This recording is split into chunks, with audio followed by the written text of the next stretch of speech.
Mic check. Do you think they can? Oh. Hi everyone. Can we please start heading in so we can start on time? Everyone outside, can we please start heading in into the conference room so we can start on time? Thank you.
Ladies and gentlemen, distinguished guests, it is my great pleasure to welcome you to the Nedbank Top Empowerment Conference. My name is Sipesi Shevazi, and I am joined by the also lovely Leanne Manners. Good Can you have a round morning. of applause, please? Good morning, everyone. Hi, everyone. It is an absolute pleasure and honor to be here. Sipesihle, so nice to be working with you. Oh, thank It's you. our first time working together, so this is going to be a fantastic day and a long day ahead for us with jam-packed information, and it is going to be fantastic. So welcome to every single one of you, and it's wonderful to see this room filling up as the day progresses, as the morning progresses. You can see there's still a couple of people in the queues outside, but we don't want to delay too much longer because we've got some very, very special guests that are with us today. So we need to begin and try and stick to schedule as much as we possibly can. Yes, thank you so much, Leanne, for that. You look lovely, by the way. Thank you. Yeah. I thought I'd do the Nedbank thing. You Look. see, Nedbank? You see? So I decided to go all black so that I Exactly. could compliment whatever that you were wearing, because we never really got a brief in That's a terms of what gentleman. You to- see, that's what a to wear gentleman for the does. day. Well done. All well right, done. so just to kick off the morning, ladies and gentlemen, it is a two-day conference, and thank you so much for making the time to be joining us in the two-day conference. It's going to be quite exciting for all of us. The Nedbank Top Empowerment Conference looks to celebrate the progress made by those committed to empowering black businesses to gain actionable insight on transforming the African agenda through interactive panel discussions, case studies as well as keynote addresses. And you will all also agree with me that moving into 29 years of democracy, it is quite imperative that businesses in Africa are at the forefront of the transformation agenda. Yeah, amazing. Nicely put. And most importantly, I think at this point it is wonderful to acknowledge and thank Nedbank for being the headline sponsor of this event. Now, this is the 8th year that they have showed their commitment through what has been a very difficult 8 years. Let's not kid. It's been a tough one. And for standing by and still investing and being through the hard times and the good times when it comes to empowerment, we thank you. So please, let's give Nedbank a round of applause for this one. So really, as we come together today, it really is going to be a fantastic day when we look at the advancement of Africa's economic potential through purpose-led transformation. Because the reality is that everything that we do needs to be purpose-driven. It needs to be transformation-led. We need to think about what we're doing. And if I'm not mistaken, yes, there's the minister. So just if we can also welcome our VIP guest here today. We've got the Minister of Human Settlements, Mameloko Kubai, with us as well. She'll be speaking. If we can just give her a round of applause as well. All right, Minister, thank you very, very much. And of course, all the dignitaries, which we'll introduce to you in a short while. So as you can see, I mean, we've got a really esteemed set of guests that are not only going to be on panels, but that are going to be addressing you as well. And as I say, we will introduce them. So today, as we come together to celebrate transformation and the incredible initiatives that have shaped our journey, it's essential to acknowledge and express our deep gratitude to the amazing team that has made this all possible. But there has been a very unfortunate incident which I've sort of just been made aware of, and I know that it's a difficult time for a lot of you at Nedbank with the loss of one of your colleagues and a very, very key role player in putting this together. And it was only just very shortly that her life was so tragically taken. So at this time, we would really like to take a heartfelt moment to honor the remarkable legacy of Mashadi Mdluli. An exceptional teammate, a mother, an advocate for everything that has to do with transformation and for being behind all of this that we see happening today. She has had unwavering dedication and commitment to transformation. She continued nearly 6 years of her life to the Empowerment Project with Nedbank, and unfortunately, we are really deeply saddened by her untimely passing. Mashadi Mdluli's commitment to the Empowerment Project was nothing short of inspirational. Her unwavering passion, her tireless efforts, and unwavering determination made her an invaluable asset to our organization. She was a true champion for women's rights, always striving to create a more inclusive and equitable society.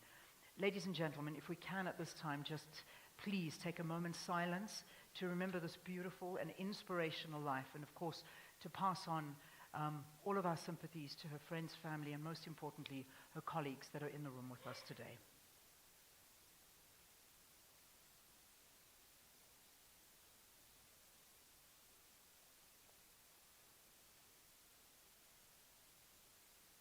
Thank you. As we all know, that partnerships lie at the heart of every business, and it is our great pleasure to not only mention but also thank our partners for collaborating with us to make sure that this event is a success. So I will start off by thanking, and not only thanking, but also mentioning our city host partner, the Gauteng Tourism Authority, of which we all know that without them, this event would not be possible. And I also would like to mention that our distinguished gold partner, PepsiCo, who is doing amazing work and incredible work in the transformation sector, has also come on board for today. All right, so let's have a look at our silver sponsors as well. And you'll see a lot of them have been sponsoring the panels that we're having and the day that we've put together for you. So silver sponsors, Merchants, Metano Group, Selga, Mint Group, and IDC. Our bronze sponsors is FPM CETA, eStudy, Afrocentric Group, and Mandate Molefi. our exhibitors who are making this an experience for all our delegates. So please go out there and look at the exhibitions. BEE 123 and EWCETA, without events like these and connections with people, it certainly would be very, very difficult. Our lifestyle partners, TSL Telecoms, and partners, BPESA, the British Chamber of Business in Southern Africa, who we'll be hearing from a little bit later this morning, WIMSA, Simodisa Startup, Black Umbrella as well. And then, of course, our media partners, The Star and Channel Africa. Thanks to all of our sponsors. And lastly, also, Leanne. Yes, a round of applause, please. Okay, let's do that again as well. A round of applause, please. They are sponsors anyway, you know, and partners as well.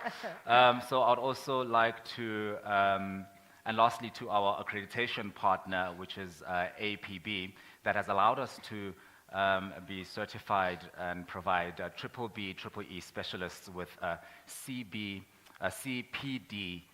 points. And also a huge thank you to those organizations that have given their support to us here at Nedbank. This event would definitely have not been possible without your collaboration and also efforts. It is a big conference. It takes time to put together a conference like this. I was watching on YouTube when I was doing my research. Mr. Fletcher was saying that he's the CEO of Topco Media, was saying from last year already that they had been planning this event, and it's such a great honor to be part of this conference. So, social media, it's alive, it's a thing. Please do interact with us. We do have a media wall as well, so whenever you are taking any pictures and images, please do not shy away from tagging us or using we've got quite a number of hashtags. We do. Yeah, Leanne. Don't miss out on those. We've got lots of them. There's hashtag Nedbank Top Empowerment, hashtag Top Empowerment 2023, Nedbank TE 2023, Top Empowerment Awards, and Top Empowerment Awards 2023, just in case we miss out on something. So there you go. Those are all of them.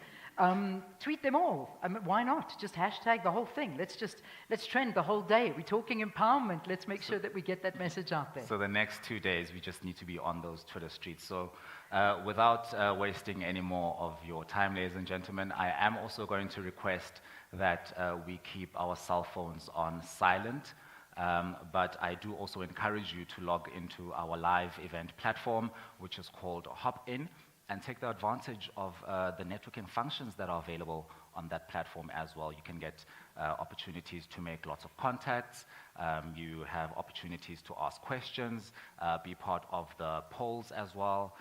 It's quite a nice interactive platform. So while you're also just listening to the panel discussions here that will be happening on stage, you are more than welcome to interact with us on Hop-In as well. Right, so I know it's quite a mouthful in the beginning, but we want to kind of get all of the announcements out of the way before we begin. Because the really nice thing about attending in person, we've got lots of prizes and giveaways that are going to be happening today. So if you go outside and you visit the exhibition stands there, you will be able to sort of see these epic giveaways that are going to be happening. So please go outside, and when there is the breaks, network, ask those questions, swap those business cards, and make sure that you get to know each other during those breaks and check out those epic giveaways. Look, Leanne, speaking of giveaways, our lifestyle partner, TSL Telecoms, has a competition running for the day. So all you have to do is literally just take your business card, put it in a box. During the course of the day, we'll direct where that box is. Take your business card, put it in there, and at the end of conference day 2, we will then select a winner that will walk away with a desktop printer, courtesy of TSL Telecoms. Look, you probably have a desktop printer. I don't, so I may just... Yeah, put it in. Yeah, have you got a drop it business in card? Yeah, a virtual one. Yeah, exactly. You see, there's where the problem comes in. I was scheming it myself, and I'm thinking, I'm going to put my business card. I don't have a business card. All right, we'll write it on a piece of paper. So if you do have your business card, we do encourage you to please participate in that competition. They are our lifestyle partners, so please make sure that you do support them and support us as well in doing so. So Also, don't forget to go to the Nedbank Expo booths. They also have amazing giveaways as well that they are doing. And also, PepsiCo has also joined in on the fund. So PepsiCo's mission is to create more smiles with every sip and every bite by creating a joyful moments through their delicious and nutritious products and unique. Now technology has now done this. Has it thing let you of- down? But Yeah, I'll tell you just what, I mean, pressed it off. well, thank you for all of our sponsors and go out there and enjoy it. So visit those lounges. But this is a very important announcement, and I know we were told to It is. emphasize it. You back? Yes, I'm back on Okay, it. he's So, back, he's back. I was saying that the joyful moments through their delicious and nutritious products and unique brand experiences. So they would like you to fill your glass with a flavor of opportunity. So do visit the PepsiCo Lounge to find out how you can collaborate with them to grow and develop and enhance local procurement for meaningful market access within their extensive value chain. Right, so That's a mouthful, right? that is, but But it's quite important. there's also an important announcement to make for speakers. So Yeah. for those of you that are in the room and you are our speakers for today, please make sure that you get to the sound booth for your microphones about 15 to 30 minutes before your onstage appearance. So if you know you're in the next panel, please make sure that you go and get mic'd so that when we call you up, you're ready for it. And when your session has reached completion, a gentle buzzer will go off. I'm dying to hear this gentle buzzer, because buzzers are never gentle. They really aren't. But anyway, the gentle buzzer will silently awaken us and make us stop speaking. However, there are Q&A and networking breaks, and your questions can be posed there as well. To our sponsors, after you speak, please go to the media wall for your interviews as well. All right. Those are all the announcements. Yeah, a round of applause to the Nedbank Empowerment Conference, ladies and gentlemen. Absolutely. All right, so, ladies and gentlemen, as I swish my leather skirt and fluff my green top, we are ready for a beautiful day, but we're done with all of the rules and the announcements. This is where I call on Mr. Ralph Fletcher. He is going to come up and officially welcome you and talk to us a little bit more about what we can expect today. He's someone who's been instrumental in driving innovation and progress in the industry. Ladies and gentlemen, the CEO of Top Media and Communications, Ralph Fletcher. Thank you.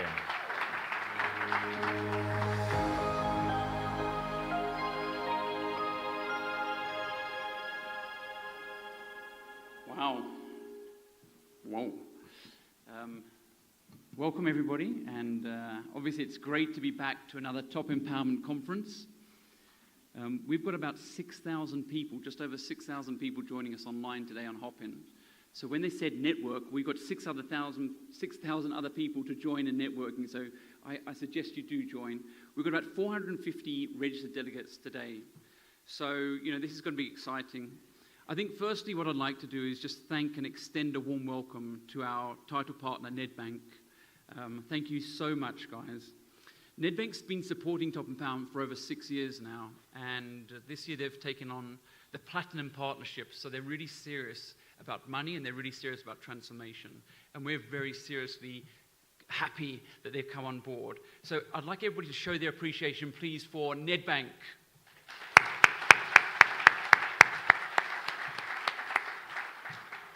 And a bank is a bank, but it's made of people. And so before I dive in, I want to thank a couple of people from the Nedbank team, and including the CEO, Mike Brown. I know he's not here.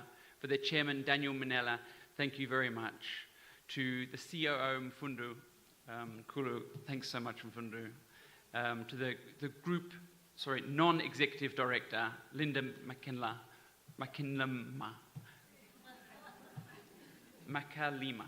There we go. Nerves. I love your glasses, by the way. To the Group Executive of Marketing and Corporate Affairs, Kansani Nabanda. I don't know if Kansani's here, but thank you so much, Kansani. She's definitely a marketing maverick, and the entire marketing team for your support for this entire event. So it really wouldn't be possible without that support. So officially welcome, ladies and gentlemen, honored guests, BE experts and specialists, CEOs, our esteemed advisory board, which is led by Dr. Matthews Poser. I don't know if the doctor's here at the moment. Our amazing partners and sponsors, they've read out Thank you very, very much for your gracious contributions and support. And our esteemed speakers who will be guiding you, really us, on this transformation journey in the next couple of days. A special thanks to our host partner, Gauteng Tourism, and our gold partner, PepsiCo, a really bright corner there in the back. So thank you guys for coming aboard. They're really looking to help and work with black entrepreneurs. So, I know they're going to be looking out for you to work with you. So thank you all very much. I'd like to obviously thank some of the people who are going to be speaking today, the British High Commissioner, Anthony Phillipson, the Deputy Minister of Public Works and Infrastructure, Bernice Swartz, and our favourite at Topco, the Minister of Human Settlement, Mameloko Kabai. She promised she'd do a podcast with me soon, so I'm really looking forward to that. I encountered an intriguing conversation about the future of our country, and I think we're in really good hands. So thank you very much for joining us. We really appreciate your insights and help. But most importantly, really, to you, this is for you. This is your event. So our heartfelt thanks to the delegates that are here, the community that's driving transformation. So all protocol observed. There's a lot of people here. There's a lot of important people.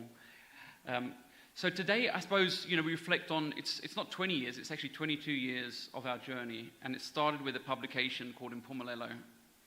I'm not sure how many of you remember it or know of it. But it was, Impumelelo were highlighting the top black empowered companies. And the inaugural conference was actually initiated by our current president, Cyril Ramaphosa. So the story goes, we were doing a publication on the Western Cape Top 300, and he went to see the president when he was working at Jonik. And the president said to him, you know what you should do? You should look at doing a publication on the top 300 black empowered companies. And my father said to him, is there 300, this is 22 years ago, is there 300 top black empowered companies? And he said, you'd be surprised. And so we spent over a year and a half working on the publication.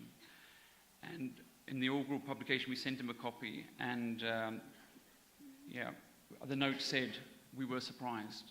And I think from there, really, what we saw, and I look back, I brought a copy of the publication with me. I didn't bring it on stage, but I brought it here. And it's amazing to see the people who are profiled on the organizations. It's people like Bonang Mahali, Robert Gumedi, Sizwe Nsana, and many others. And so for over 20 years, we've been inspiring the world to do good business. And over the next 2 days, we'll hear from policymakers, corporate leaders, academics, and entrepreneurs. And they'll share their challenges as well as insights, with case studies from South Africa's top empowered companies. So I suppose our role is not just to recognize achievements, but to provide a platform for you to connect and do business. Nothing may feel more nerve-wracking than networking. So we really want to help you out there, and we'll begin having some fast-track networking sessions. We're obviously very proud of the speakers, the esteemed speakers and advisory board that have been joining us. And we have a saying at Topco that the biggest brains within an organization sit outside the company. And as Shalim Ismail from Exponential Organizations, he wrote a book called Exponential Organization, suggests. So thank you to the advisory board and our partners for your valuable insights, because without you, today wouldn't be possible. We have a certain view, and with your insights and help, it really creates something more compelling. I suppose I want to share a short story with you about Microsoft and their former MD, Mteto Nyati. We were surprised, to say the least, to be able to help Microsoft many years ago. They were the most valuable company in the world. They were the best company to work for. Their CEO was the richest man in the world. And I knew that they were doing an equity equivalent program. And I phoned Mteto to congratulate him. And I suppose I was surprised with his response, where he said he was spending R500 million to invest in 7 startups over a 5-year period. And what he found is when he sent out a press release that no one had picked it up. And I suppose he was a bit hurt and disillusioned, really, that there was plenty of things to talk about what they weren't doing right, but when they were doing something that was very close to his heart, there wasn't that uptake. So I invited him to actually enter the Top Empowerment Awards, and they won. as an organization, and he spoke at this platform a year later as this MD of Microsoft.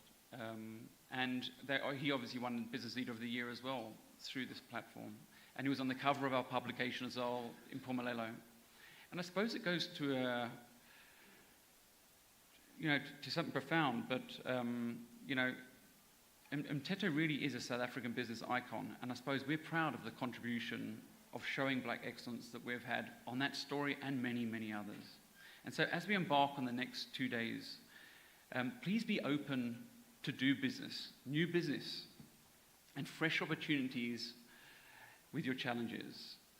Finally, I want to express my gratitude to my hard-working, really supportive Topco team, headed up by Leanne. She told me yesterday she's been working on this project for 12 years, and she's really made this amazing. To my lovely wife, Hayley, to Claire, Janine, Justine, Kendall, Tabisa, Alex, Nick, and partners, and lots of people back in Cape Town. To our subcontractors, our support staff who have made all this possible. I hope you enjoy the next 2 days, and thank you very much.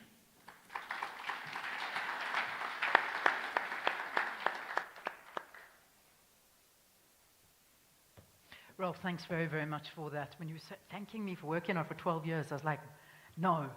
And then I realized it's the other Leanne. Leanne, thank you so much. I was like, well, did I miss something? I blacked out for a few of those years. It's actually the first time I'm doing this particular award ceremony, and I'm really looking forward to this one, because I think empowerment is the most important issue that needs to be discussed when we talk about transformation, when we talk about change, when we talk about partnerships, when we talk about things that are done because they make sense. Not because they don't make sense, and because a box has to be ticked. It's because they make sense, and they're sustainable, and they last. And these are important things that need to be discussed. Mteto Nyati, that is how I started my year, actually. I hosted an event, and he was the guest speaker talking to us about his journey through Eltron and how he arrived from NTN SA and then moved into Eltron, a company that was literally falling apart. But when you looked at why it was falling apart and how he explained it from his eyes, it was absolutely incredible. When you've got that mind and you've got that foresight and the ability to turn things around because you know what you're doing is brilliant. And the way he spoke, there were a lot of lessons, but maybe if you can sort of look up that talk he gave all those years ago when he did win that. But I must say it made a huge impression on me. So we really are fortunate to have unbelievable business leaders that are occupying seats that are needed to be occupied by brilliant people. And this is another gentleman that I'm going to introduce up to come and speak to us today. It really is a pleasure to welcome Mfundo Nkuhlu. He's the Chief Operating Officer here at Nedbank, our sponsor. Mfundo has a wealth of experience in doing business in emerging economies, large corporations, corporate governance, and stakeholder management and transformation change in the target operating model. I've spoken to Mfundo on many cold mornings, but it's nice to see you on a warm morning. Tomorrow, however, we're going to have to get warmer. Under his leadership, Nedbank has continually strived to ignite the winning spirit in South Africa, and he continues to do it. So lovely to see you. Welcome. Thank you. Lovely.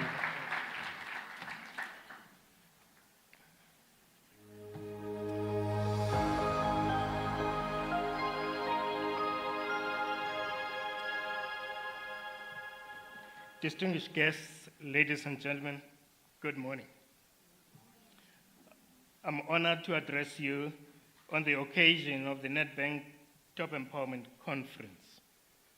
The theme of unlocking Africa's economic potential through transformation could not have been more appropriate.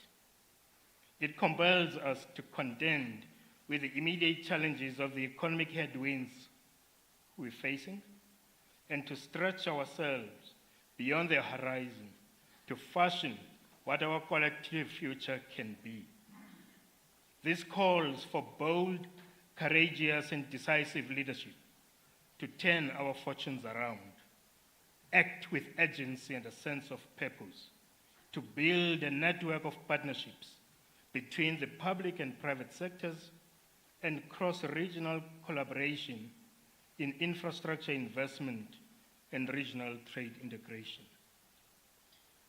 We live in times of profound change and great uncertainty. A strange cycle emerged in the aftermath of the post-COVID-19 recovery as the world economy absorbed and adjusted to multiple shocks. Growth in the world economy has slowed in response to the most aggressive rise in global interest rates in over 4 decades, as disruption to global supply chains and increased energy insecurity led to higher inflation. However, these inflationary pressures have since moderated, but core inflation remains stubbornly high, driven by sticky services price appreciation.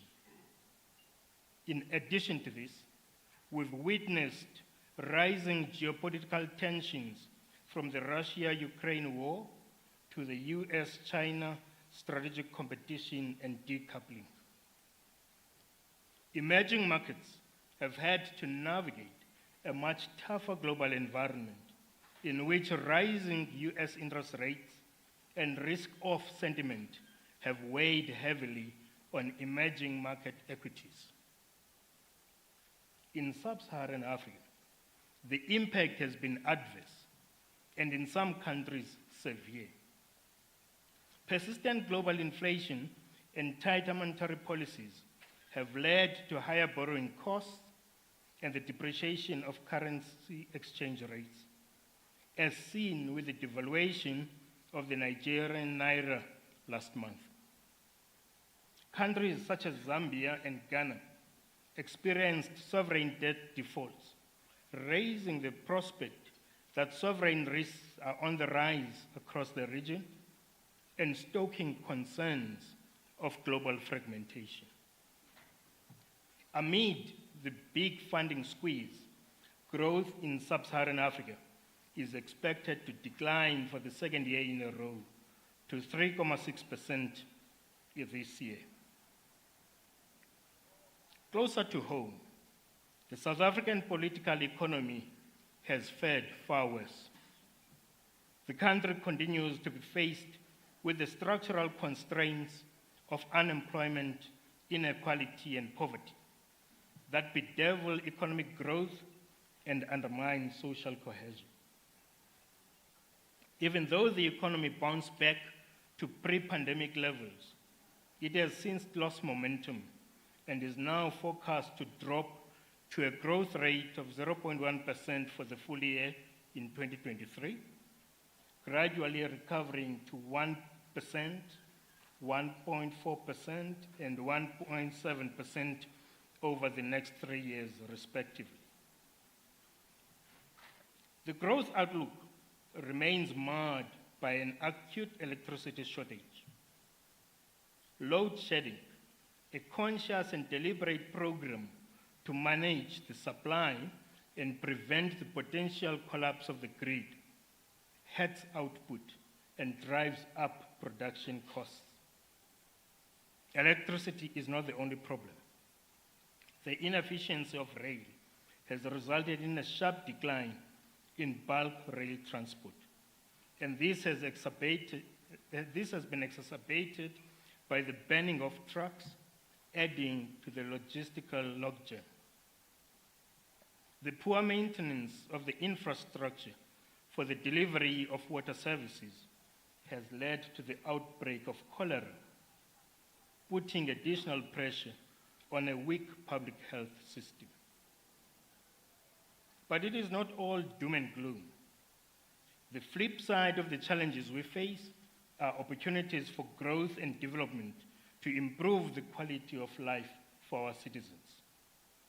There has been positive progress, albeit too slow, with the implementation of Operation Vulindle. This has resulted in the auctioning of the spectrum for the rollout of 5G network and the transition to a digital economy. The restructuring of Eskom into 3 independent entities for generation, transmission, and distribution is well underway. The energy availability factor has improved, but is still below the threshold levels to guarantee the security of supply. Investment in renewable energy projects by the private sector is gaining momentum, with projects worth over 200 billion rand already funded to generate over 10,000 megawatts. Embedded power generation projects are also well underway. Similarly, the framework for the generation of solar PV, wind, and battery storage projects has been passed. The corporatization of Transnet National Port Authority is at an advanced stage. Likewise, the establishment of an independent rail network authority that will facilitate the participation of the private sector is also underway. What will it take then to turn things around? In our view, there are three clear prerequisites.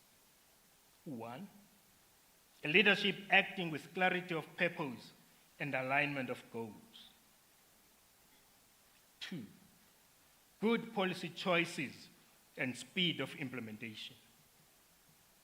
Three, sound governance and the combating of crime and corruption.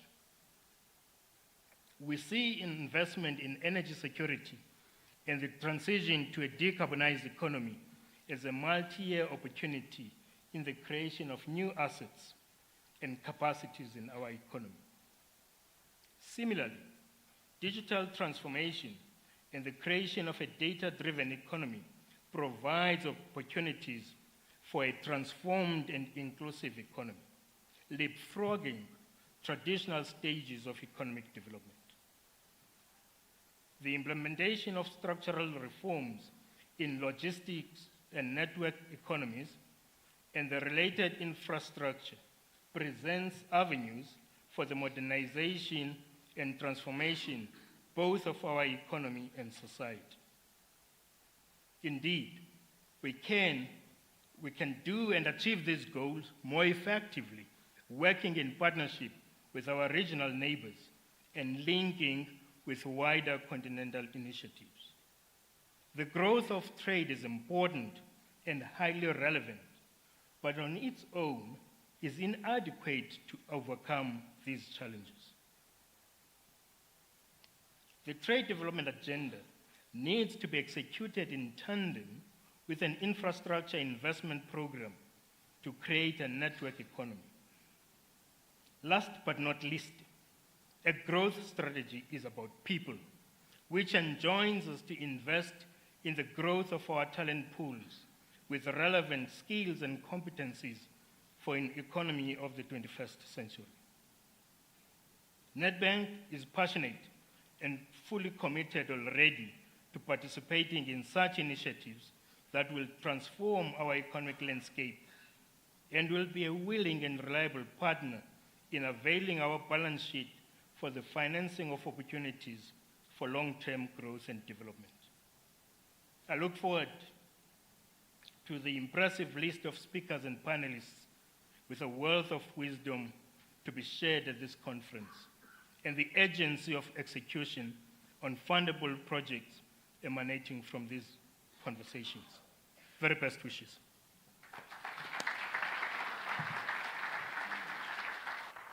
You've heard this.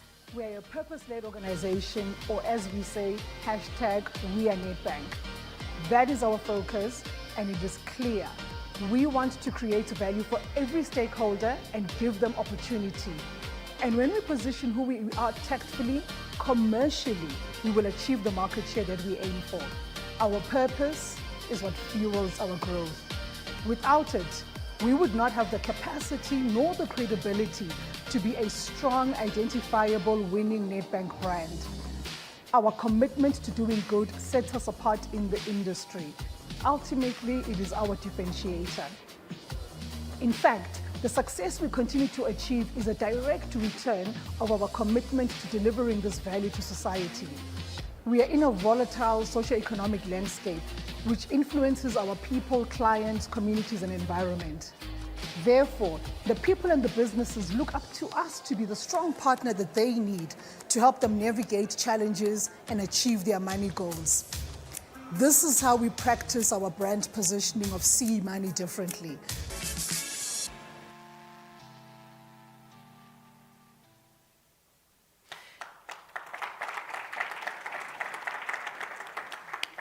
Mfundo, thank you very much for those words. And again, thank you to Nedbank for, I think, the sort of wise leadership that we're talking about. You know, those three things that you spoke about, I hope they dominate every conversation that we have today, because I think you just, in a very simple form, put together what we need to do as a country.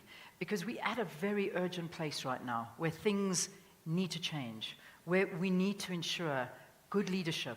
We need to understand policy, proper policy, clarity with regard to that, and fast. Not something that's decided today and only implemented 7, 10, 11, 15 years later. And then finally, corruption, crime and corruption, the biggest hindrance that we have. So I have no doubt those are going to dominate a lot of our conversations. In fact, let's have our first conversation now. So I'm going to call up my panelists one by one, tell you a little bit about them, and then just pose a few questions to them when we talk about the topic that we're going to be addressing, and that is co-opetition, unleashing the power of unity for mutual growth and prosperity in Africa. So my first panelist, please welcome on stage Martha Murarua. Martha is from MD of Nedbank Namibia. Come on up, Martha, thank you. Sibongile Moyo, if you can also come up, please. MD, Nedbank Zimbabwe. Nice to have you. And Taolo Modisi, Non-Executive Director, Botswana Insurance Fund, and founder of Ananda Alpha Rain. There we go. Thank you. And then finally, Yavi Modorai, founder and of the African Prosperity Fund in South Africa. Thank you. Beautiful ladies. How wonderful to have all of you here with us. And so just to tell you a little bit more about this is this discussion of co-opetition, unleashing the power of unity for mutual growth and prosperity in Africa. So today we basically gather here to engage in a thoughtful and insightful conversation about the progress, the challenges, and the future prospects of the SADC region. And you've heard that our speakers here are all from different regions within SADC. So the SADC, a regional intergovernmental organization consisting of 16 member states, has been at the forefront of promoting cooperation, integration, and socio-economic development in Southern Africa. During the panel, we've assembled this group of experts, policymakers, and thought leaders who will share their valuable insights into it and their expertise on various dimensions of SADC. So, Martha, as I mentioned, is from Nedbank Namibia, and Martha is a dynamic leader with over 28 years of experience, predominantly in financial services, also passionate about Namibia and its growing economy, a country I am yet to visit. So I'm looking forward to hearing more about it and visiting Namibia. Then, of course, Sibongile, who we introduced a bit earlier, is a seasoned banker with over 16 years of leadership experience in the financial services sector from Nedbank Zimbabwe. So lovely to have you here with us. Taolo Modisi is a non-executive director of Botswana Insurance Fund, and then Yavi as well, who's from the African Prosperity Fund in South Africa. So it's beautiful to have all of you. Ladies, thank you, and welcome, and thanks for engaging with your beautiful views and thoughts as we do this morning. So, co-opetition. I actually had to look at that twice to figure out where we're going with this. Co-opetition. It's a business term for cooperation competition. So it's one of those sort of like, you know, Benefer and, you know, what are those other romantic couples, the celebrity couples that we put together? Yeah, it's one of those. So we just put them all together, and it refers to cooperation between competitors by forming strategic alliances that are designed to help both of the stakeholders. So I don't know if, Martha, if you want to go a little bit more into what that's kind of all about. Or we do want to do it. Yeah. Go for it. You go for it.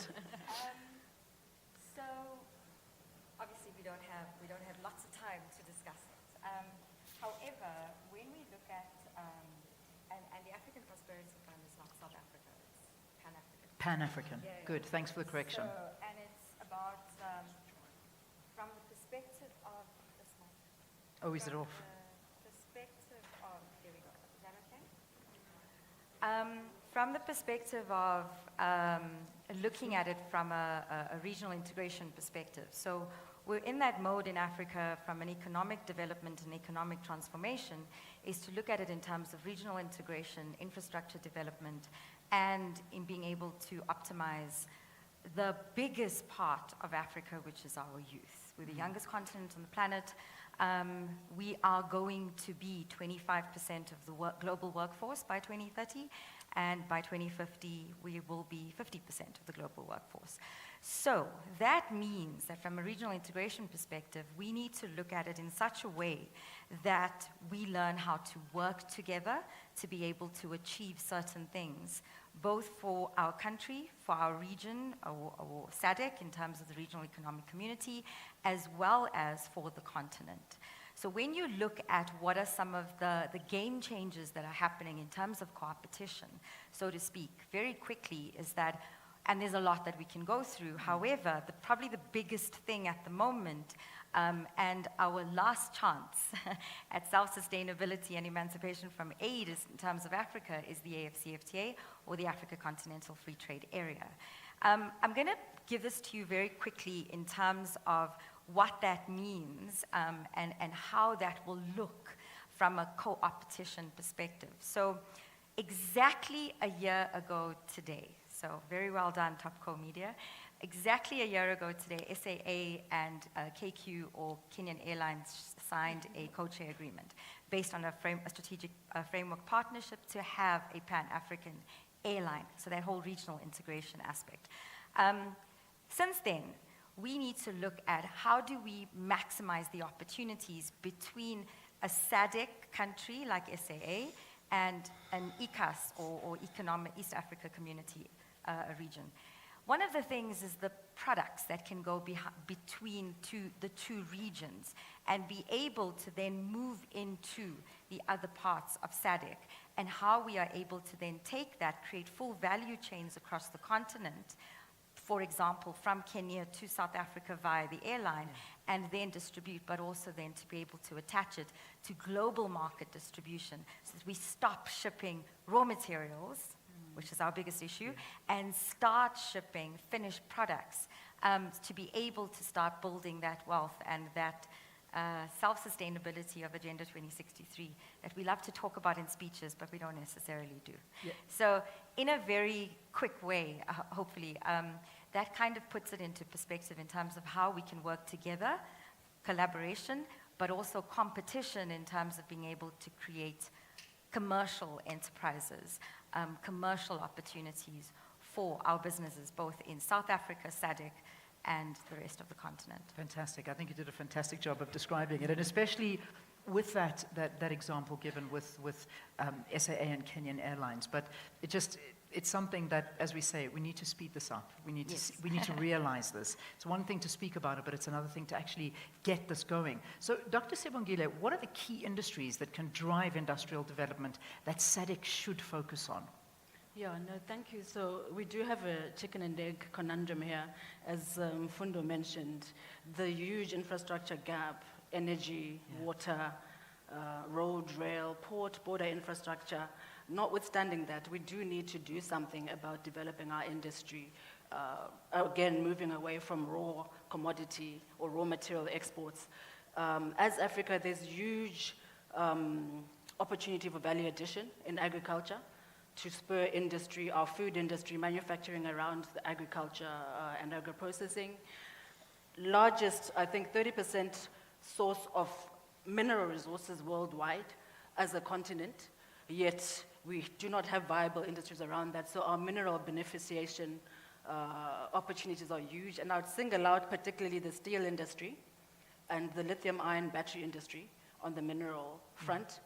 Our challenge so far, I think, has been mostly scale, the scale issues related to market size. And now with these opportunities to integrate or to cooperate as a region, as SADC and as Africa, we're open to a huge market. For instance, in SADC itself, over 250 million population, quite young, who we could harness to say, if we're building a steel industry, we've got a captive market. We've got supply chains within the region. We have all the raw materials. What do we need to do?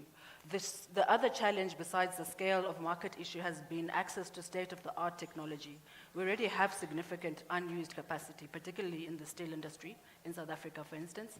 And it's really an issue of lagging behind in tech. And the investment has not made sense because we haven't had access to a large captive market, which the region or the African Continental Free Trade offers.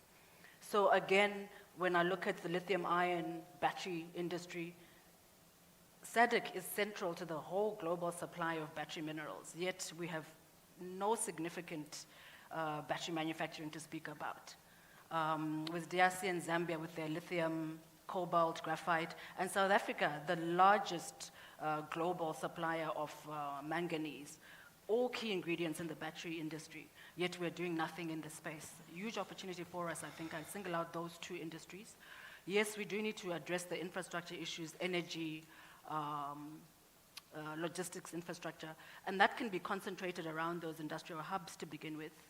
And of course, we'll still then see the impact or the pass-through effect on our service industry, capital markets, gaining from that development, our telecoms, and our skilled workforce or advanced skills development that will then spur the service industry, which is the next step in terms of from industrialization, how do we really transform our fortunes as a region? Yeah, great. Martha, let me bring you into the conversation as well, because as the Managing Director of Nedbank Namibia, what would you say is the reality of young people in sort of Zim, Namibia, the SADC region? As you were saying, Doctor, I mean, you know, the youth, this is a young continent. And the problem is, I mean, if you just take South Africa as an example, the youth are struggling with unemployment. It's a real issue. So perhaps you can give us a perspective of where you're from. So thanks, Leanne. So before I even get to the youth, you have sort of provoked me. And as a Namibian, wherever we go, we put our country on the map. So I'm officially inviting you and the colleagues sitting in the room to visit Namibia. We are roughly 2.5 million people in Namibia, and it's the only place where the ocean meets the dunes. So it's a friendly invite. We have also recently discovered large quantities of oil, and also we will be the future hub of hydrogen. Green economy. So amazing. Definitely you are more than welcome to come I'm to coming. Namibia. I've even found the place I'm staying. Minister, you want to come with me? It looks like this beautiful place in the desert. Absolutely. We But call I'm it just Sandwich saving up. Harbour. Though. I'm saving up. It's a month's rent to just stay there. Anyway, talk to us. Talk to us. So before I highlight some of the challenges and realities faced by young people in Africa, but most specifically SADC, I just want to state that, you know, SADC region is afflicted by economic challenges and unemployment. We are regarded as one of the highest unemployed, with the unemployment population in the Africa continent. While on the contrary, we are also regarded as highest in terms of the GDP contribution. So now if you look at the statistics that are available, during the period of 2000 to 2016, the GDP growth of SADC was around 5.8%. On the contrary, the unemployment rate for SADC was around 18%, which means that the gains that we have received in terms of GDP growth did not translate into employment generation. And who have been impacted by this is young people. Most of the SADC population is young, and if I even look at Namibian context, we have 46% unemployment, youth unemployment. And if you look at our economic and the demographics, it's actually young people that will be the future leaders of Namibia, and they are yet unemployed. And it's a big challenge. Yeah. Now, if I come back again to SADC, when Botswana Institute, the country which is representing, have done, the Institute of Policy Development has done research in 2019. And they have seen that, as Doctor has mentioned, Dr. Zibongile, she doesn't like to be called doctor, but I honor her. She has mentioned that the resource-based economies like South Africa, Botswana, Angola, and Namibia, and also the agricultural-based economies like Madagascar, Lesotho, Mozambique, were were not able to reduce the unemployment in their respective countries, although they are sitting on the resources. So which says that in terms of the resources that are generated in these countries, it is very much capital-based, capital-intensive in the sense that they cannot provide employment to our people. Then also, if you look at some of the factors that are currently playing off in these countries, which are contributing to youth unemployment as civil wars, young people are being used to fight wars instead of being utilized for productive purposes.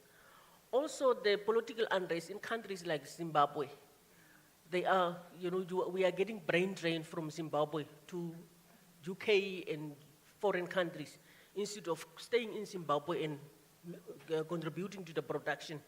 Then also, some of the unrest in Angola, DRC, Mozambique, and South Africa is not far from, the unrest that we see in the world. So those are some of the issues that young people are facing. Also, what I will term is, from our specific countries, is weak education system.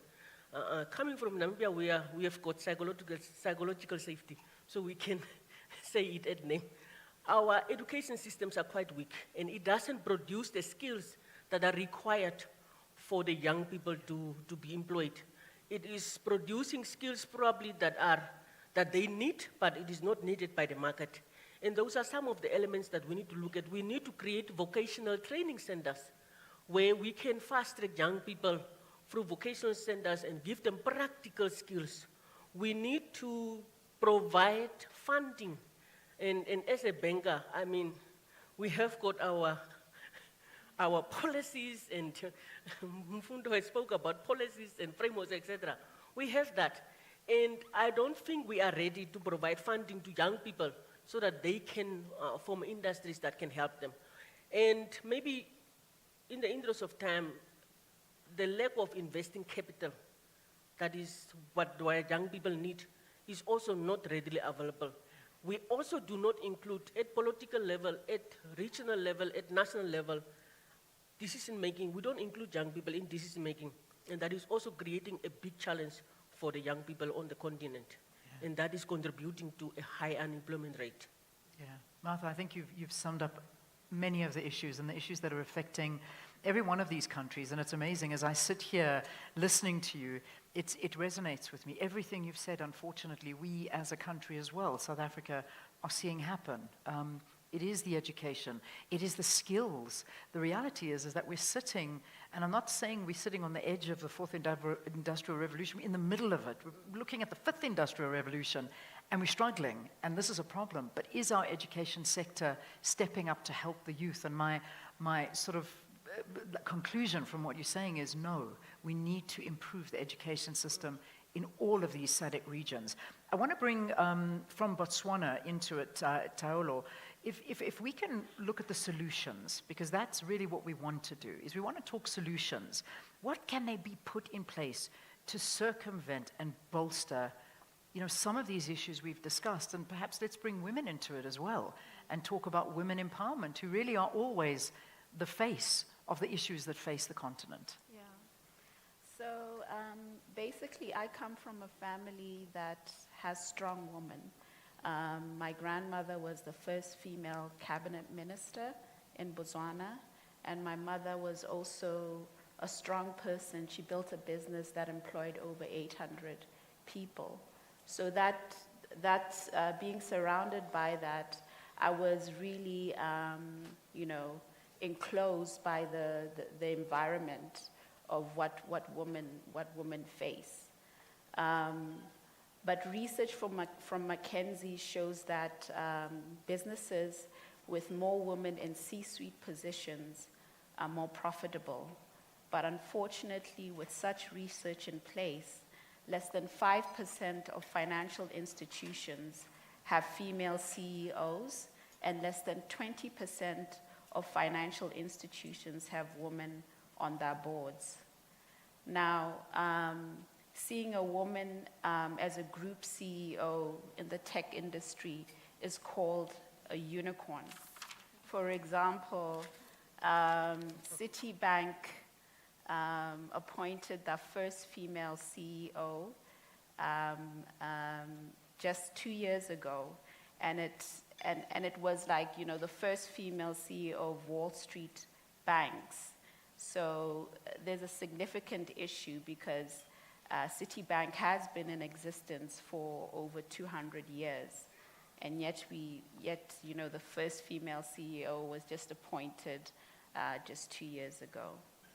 And due to these low statistics of female CEOs and board members in financial institutions, research also shows that women in junior and mid-level positions become discouraged, basically because they don't have enough role models to look up to, and or they have maybe one or two within C-suite positions that they can, you know, look up to. So that's a significant issue. So how can this problem be resolved? Our topic is about co-opetition and cooperation. So I believe that development finance institutions, governments, board members should really come to play in supporting women empowerment. For example, development finance institutions fund most banks, aside from just asset managers and insurance companies and so on. And they can really set in place more structures around, you know, what should be done, you know, with women within the funding they also provide. And DFIs are also owned mainly by governments, so governments also have a say in putting forward additional, to implement measures with development finance institutions.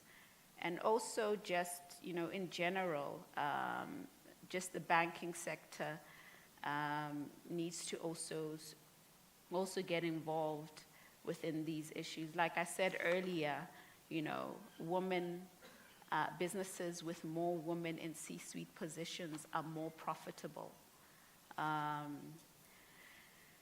So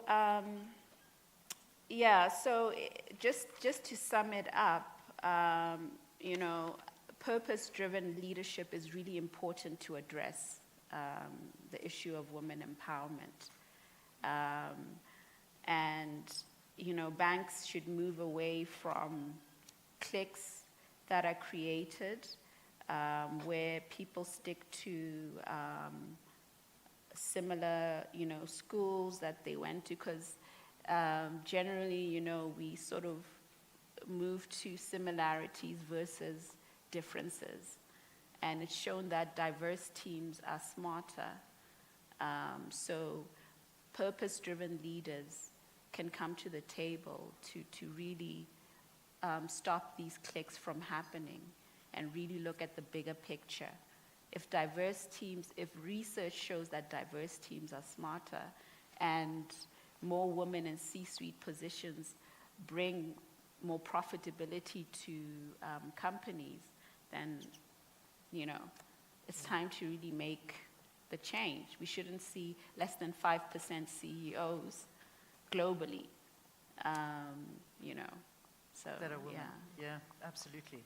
I must tell you a story. Last week, I went into a financial also institution to give a talk, and I was invited by the woman who is a newly appointed CFO. So I was like, "Are you sure you want me to come and do?" "Yeah, we want to talk leadership," and very much so the points that you did. As I walked into this room, it was a big table of predominantly men, and I walked in there and I was like, man, this is so nerve-wracking. This is so bad. And I mean, honestly, you know, and I told them as much. Anyway, I won them over by the end of it. But that is me giving a talk. I would hate to know what a woman goes through in a boardroom trying to get an idea across, where you've got the old boys sitting there scrutinizing everything you make. And men, you need to hear this. You people make us nervous, okay? You need to make more seats at the table, because by making more seats at the table, and I know you want to comment, Martha, by making more seats at the table, that company becomes more powerful, more ideas. What do you have to add? What I want to add is, in as small as we are, we have been very intentional in Namibia at national government level, where it was introduced that from the ruling party, it is a zebra style. You know, zebra has white, black. I don't know whether the woman is white or the man is black. But nevertheless, in selection of cabinet members, it will be a male, female. Even if you were elected in the top, if the top 50 is men, because of the zebra style, the woman will be put in. And that is intentional.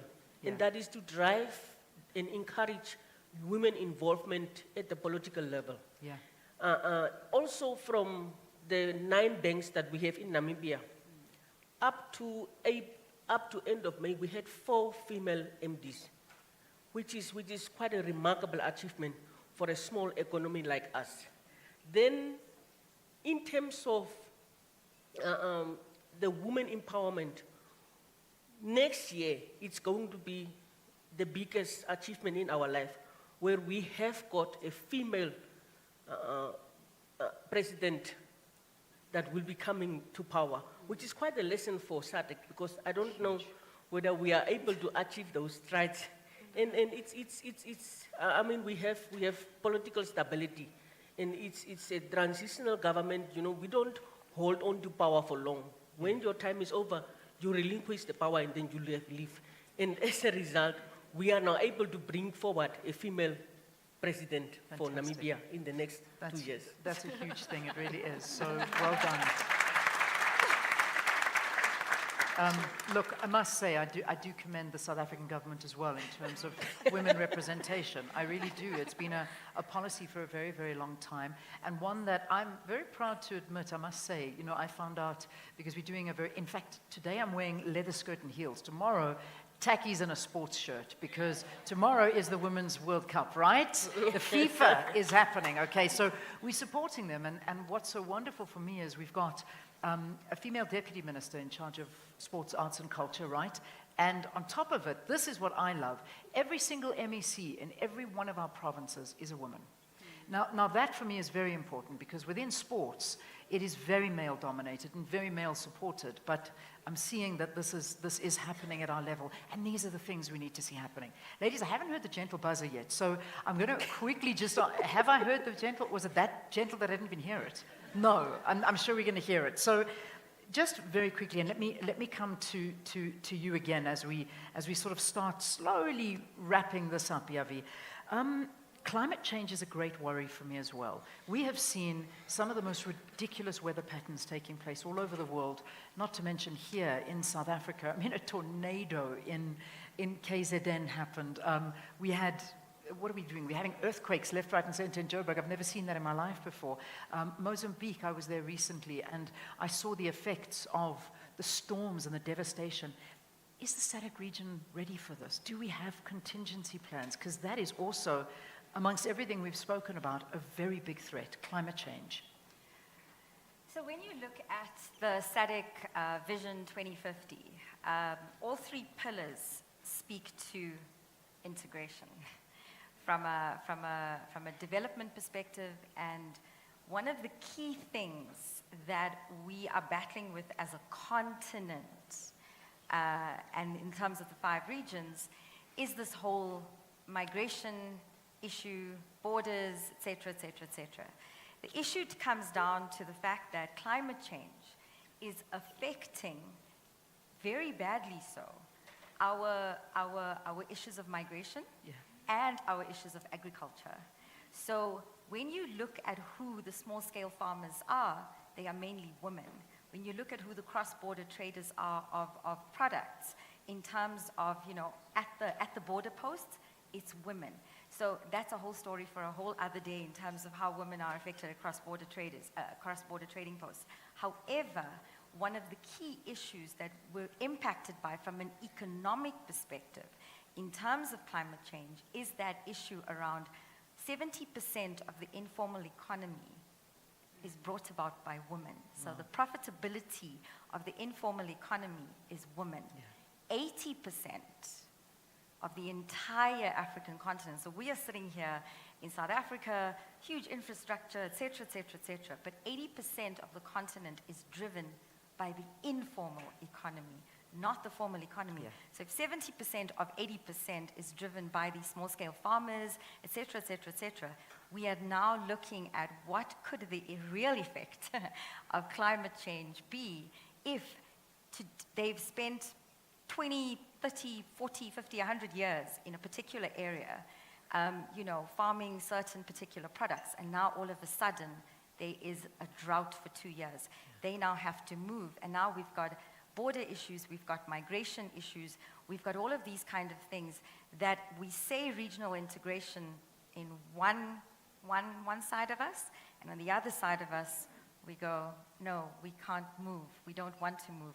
We say AFCFTA in terms of uniting, in terms of economic development, but we don't want to move. So so climate change is going to have a huge economic impact on the continent in terms of that economic development, and it's about that infrastructure development as well. Yeah, it's a very big one. Ladies, I'm going to give you just a minute or two to wrap it up from each one of your side. And if you want to bring the climate change issue into it or anything else that we've spoken about here this morning. And I think while we wrap this up, it really is important to give the audience takeaways from what we've spoken about and what can be done immediately to fix this out. Doc, let me begin with you. Yeah, so thank you. Look, in terms of mitigating or addressing climate change, our future energy plans as Africa and particularly SADC are very important. What plans do we have around renewables, hydro, solar, wind? And in terms of achieving scale, the scale we need, say to have a 10 gig to address some of the gaps in South Africa and in the SADC region, to get our industries going. In terms of getting scale and the type of baseload we have, we cannot run away from the fact that we'll need to invest more in hydroelectricity in the absence of fossil fuel investment in energy.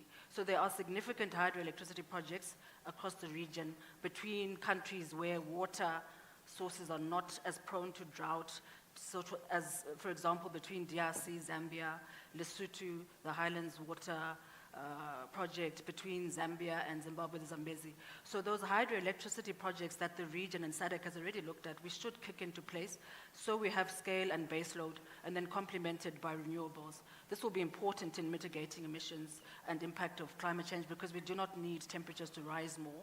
And just another area where we can cooperate as a region, the built environment is a known significant emitter of greenhouse gases, over 30% contribution, they say.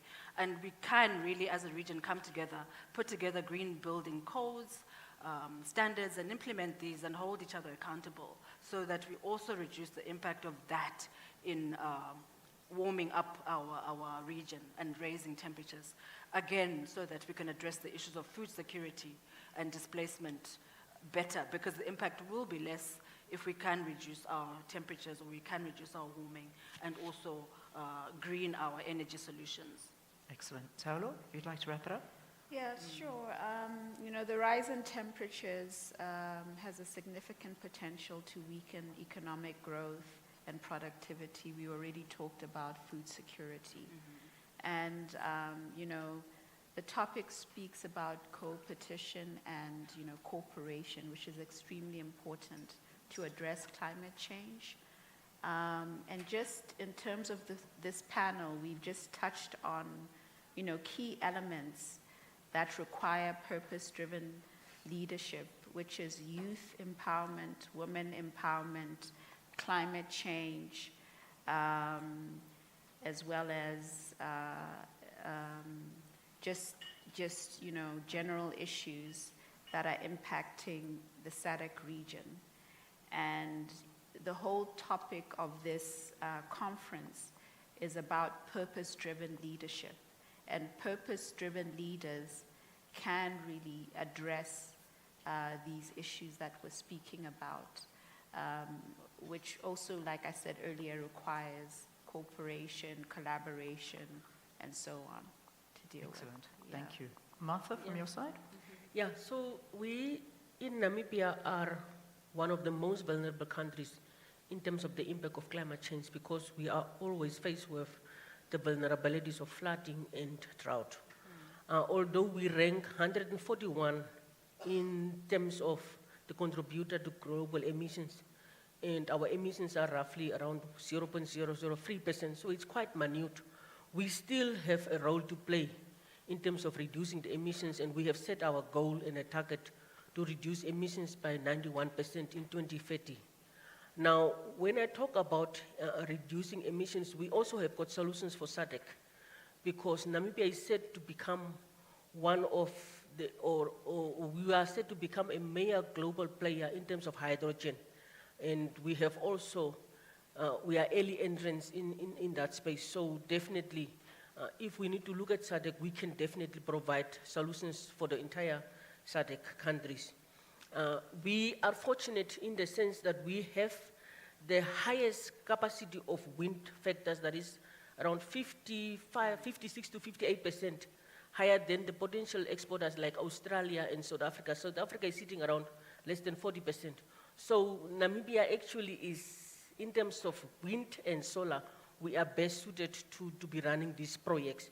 So what we want to do with that is to create a green ecosystem across the Southern African countries by creating synergies in said infrastructure, manufacturing, collaboration and power exports with South Africa, Botswana, Zambia and Angola. And in closing, I want to stress that I have spoke about youth unemployment.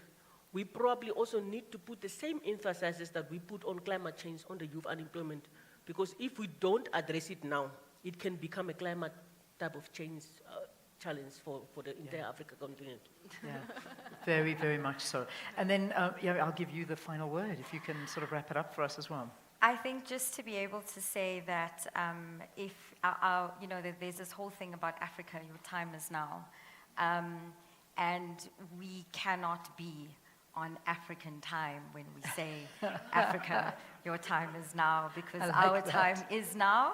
But if we don't do anything about it, it's going to pass us by. I love that. Do not add another word, because that is how we're ending it. Yeah. African time. We're changing African time. It's happening now. Ladies, thank you. That was wonderful. So nice to chat to you all. Please, if we can give our panelists one final round of applause. Thank you, ladies. All right, so as we move from the SADC region, this is where I introduce our next speaker, and it really is an honor to introduce our esteemed keynote speaker for today's session, Anthony Phillipson, the British High Commissioner to South Africa. As the British High Commissioner, Mr. Phillipson brings a wealth of experience and expertise in international relations, diplomacy, and trade. Throughout his esteemed career, he has demonstrated a deep commitment to fostering collaboration and understanding and mutually beneficial partnerships between the United Kingdom and South Africa. With his extensive knowledge and keen insights into the political, economic, and socio-dynamics of both nations, Mr. Phillipson is a respected voice in promoting bilateral relations, empowering economies, and driving positive change. Please put your hands together for Anthony Phillipson.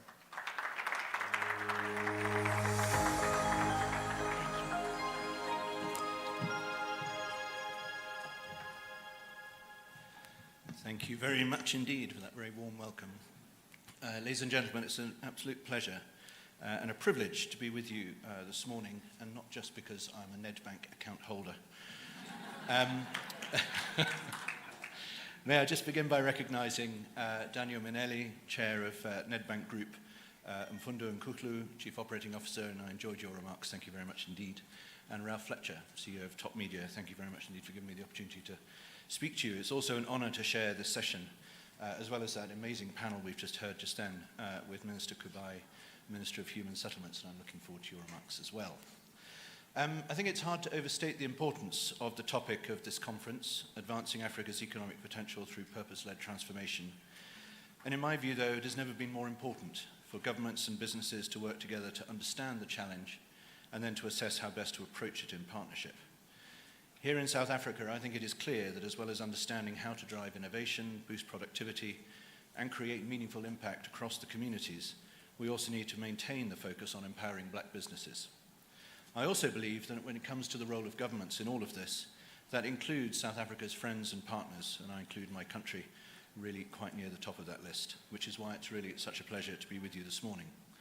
So in my time allotted before the gentle buzzer, and I certainly don't plan to overrun with Minister Kubai speaking next, I just wanted to share with you some examples of how UK businesses and the UK government are partnering with stakeholders here in South Africa to support social, environmental, and economic transformation that we all need to see. Many of you will know that UK companies are the largest investors in South Africa, international investors in South Africa. They range from multinationals in mining, global players in life sciences and healthcare, and of course our world-leading financial and professional services companies. Large and small, they all have a critical role to play in South Africa. In South Africa's economic and civic life, they create jobs, they pay taxes, they spread skills and know-how, as well as importing international best practice. And I think it's worth highlighting some examples, such as the Impact Finance Network, funded by Anglo-American in partnership with Impact Capital Africa and Edge Growth, which identifies local businesses that could be eligible for impact investment, helps them become investment ready by offering business-specific pre-investment technical assistance, and then matches them with investors, including offering support throughout the transaction process. The UK is also playing a leading role in supporting South Africa's just energy transition. We have committed $1.8 billion out of a total of $8.5 billion put forward by us, France, Germany, the EU and the US in what we call the International Partners Group as part of the Just Energy Transition Partnership announced with South Africa at COP26 in November 2021 in Glasgow. The aim of the Just Energy Transition is, of course, to support South Africa's push to transform its energy system in a way which both protects the chances of limiting global climate change to 1.5 degrees and does so in a just way which protects communities from the shocks of such a transition. And if I may, I would just at this point recognise the contribution made by Daniel Minelli in his time throughout 2022 as head of the President's Climate Finance Task Team, with whom we worked hand in hand as we prepared the Just Energy Transition Investment Plan, which was published for consultation at COP27 in Sharm el-Sheikh last November. Daniel, it was a pleasure working with you, and it's great to see you today. The UK is also active in this space in other ways, for example through investors like Globalec, which is majority owned by British Investment International. Globalec supply over 380 megawatts of renewable energy to Eskom. And they have big ambitions to grow significantly zero carbon power generation in South Africa, both through partnerships with Eskom, but also more widely to commercial and industrial consumers, including through their partnerships with black-owned businesses like Arup and H1 Holdings, itself another BII investment. UK-South Africa business partnerships are also developing in other sectors. Hive Hydrogen, which is part of the UK headquartered Hive Energy, is working with South African companies, Built Africa and Afrox, to develop South Africa's first green ammonia facility in Coega.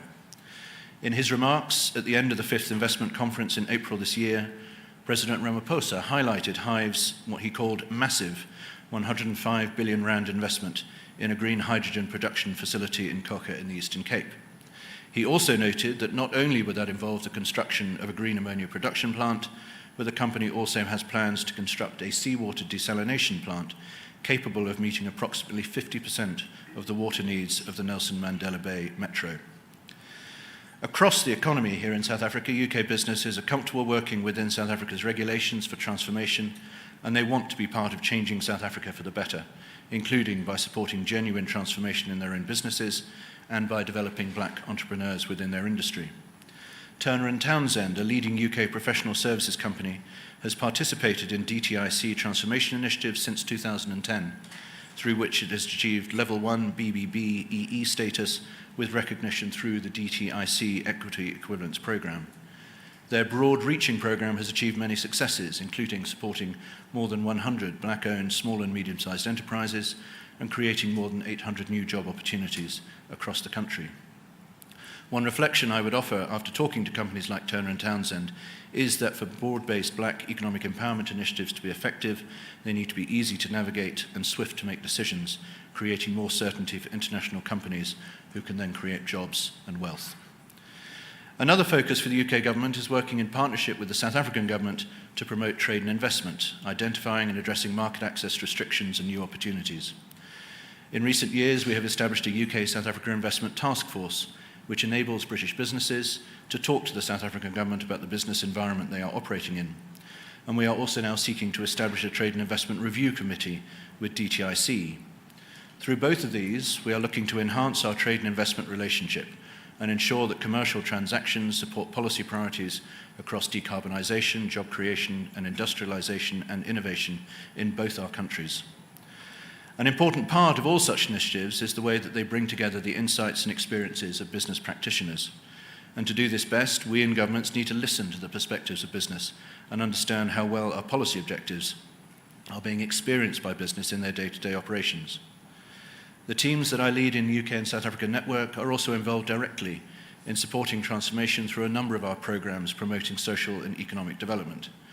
These range from helping the Johannesburg Metro to develop an inclusive economic development plan for Soweto, to training hundreds of women in tech entrepreneurship, enabling them to become business in their own rights, business women in their own rights, to supporting technical and vocational training for disadvantaged youth in Johannesburg and Durban. The breadth and significance of the UK and South Africa's partnership on education and skills was reaffirmed during President Ramaphosa's state visit to the United Kingdom in November 2022. It was the first state visit hosted by His Majesty the King. During that visit, the UK and South Africa agreed a joint declaration capturing our new forward-looking education and skills priorities. These included support for basic education, for skills development, scholarships, and collaboration between higher education institutions and researchers. And this partnership will see support for basic education, including reading and digital skills provided by the British Council, skills development and TVET program support, and a continued emphasis, as I said, on scholarships, where in recent years, through the Chevening programme, the UK has funded up to 50 scholars a year to take up graduate studies in the UK. Last week, I was delighted to be able to announce a new R120 million Skills for Work programme here in South Africa. This new programme of UK support will focus on growing the pathways between education and employment in priority industries for job creation, helping to prepare communities not only for the just energy transition, but also providing targeted support to historically marginalised groups, including women in the workforce. All of these initiatives are a great reminder, in my view, of the impact that we can have by working in partnership with South Africa, with both the government and the private sector. In this role as High Commissioner in South Africa, as well as in previous economic diplomacy postings in New York and Singapore, I have often said that at the end of the day, it is business that creates jobs and creates wealth, and these are the key to social and economic transformation. Government has a role to play in terms of setting policy, setting regulation, creating incentives, but it needs to be done in partnership with business. And I think it's vital that through these sorts of conferences and dialogues, that business and government can better understand the challenges we must face together. And if I may just make one last mention, which is thank you to the British Chamber here in South Africa, who I think may have been responsible for me standing before you today. But again, they play a vital part of bringing these conversations together. So I hope that you will let me know how I and my teams in the UK and South Africa Network can engage and work with you on all of this. And thank you very much indeed for giving me the chance to say a few words. Thank you.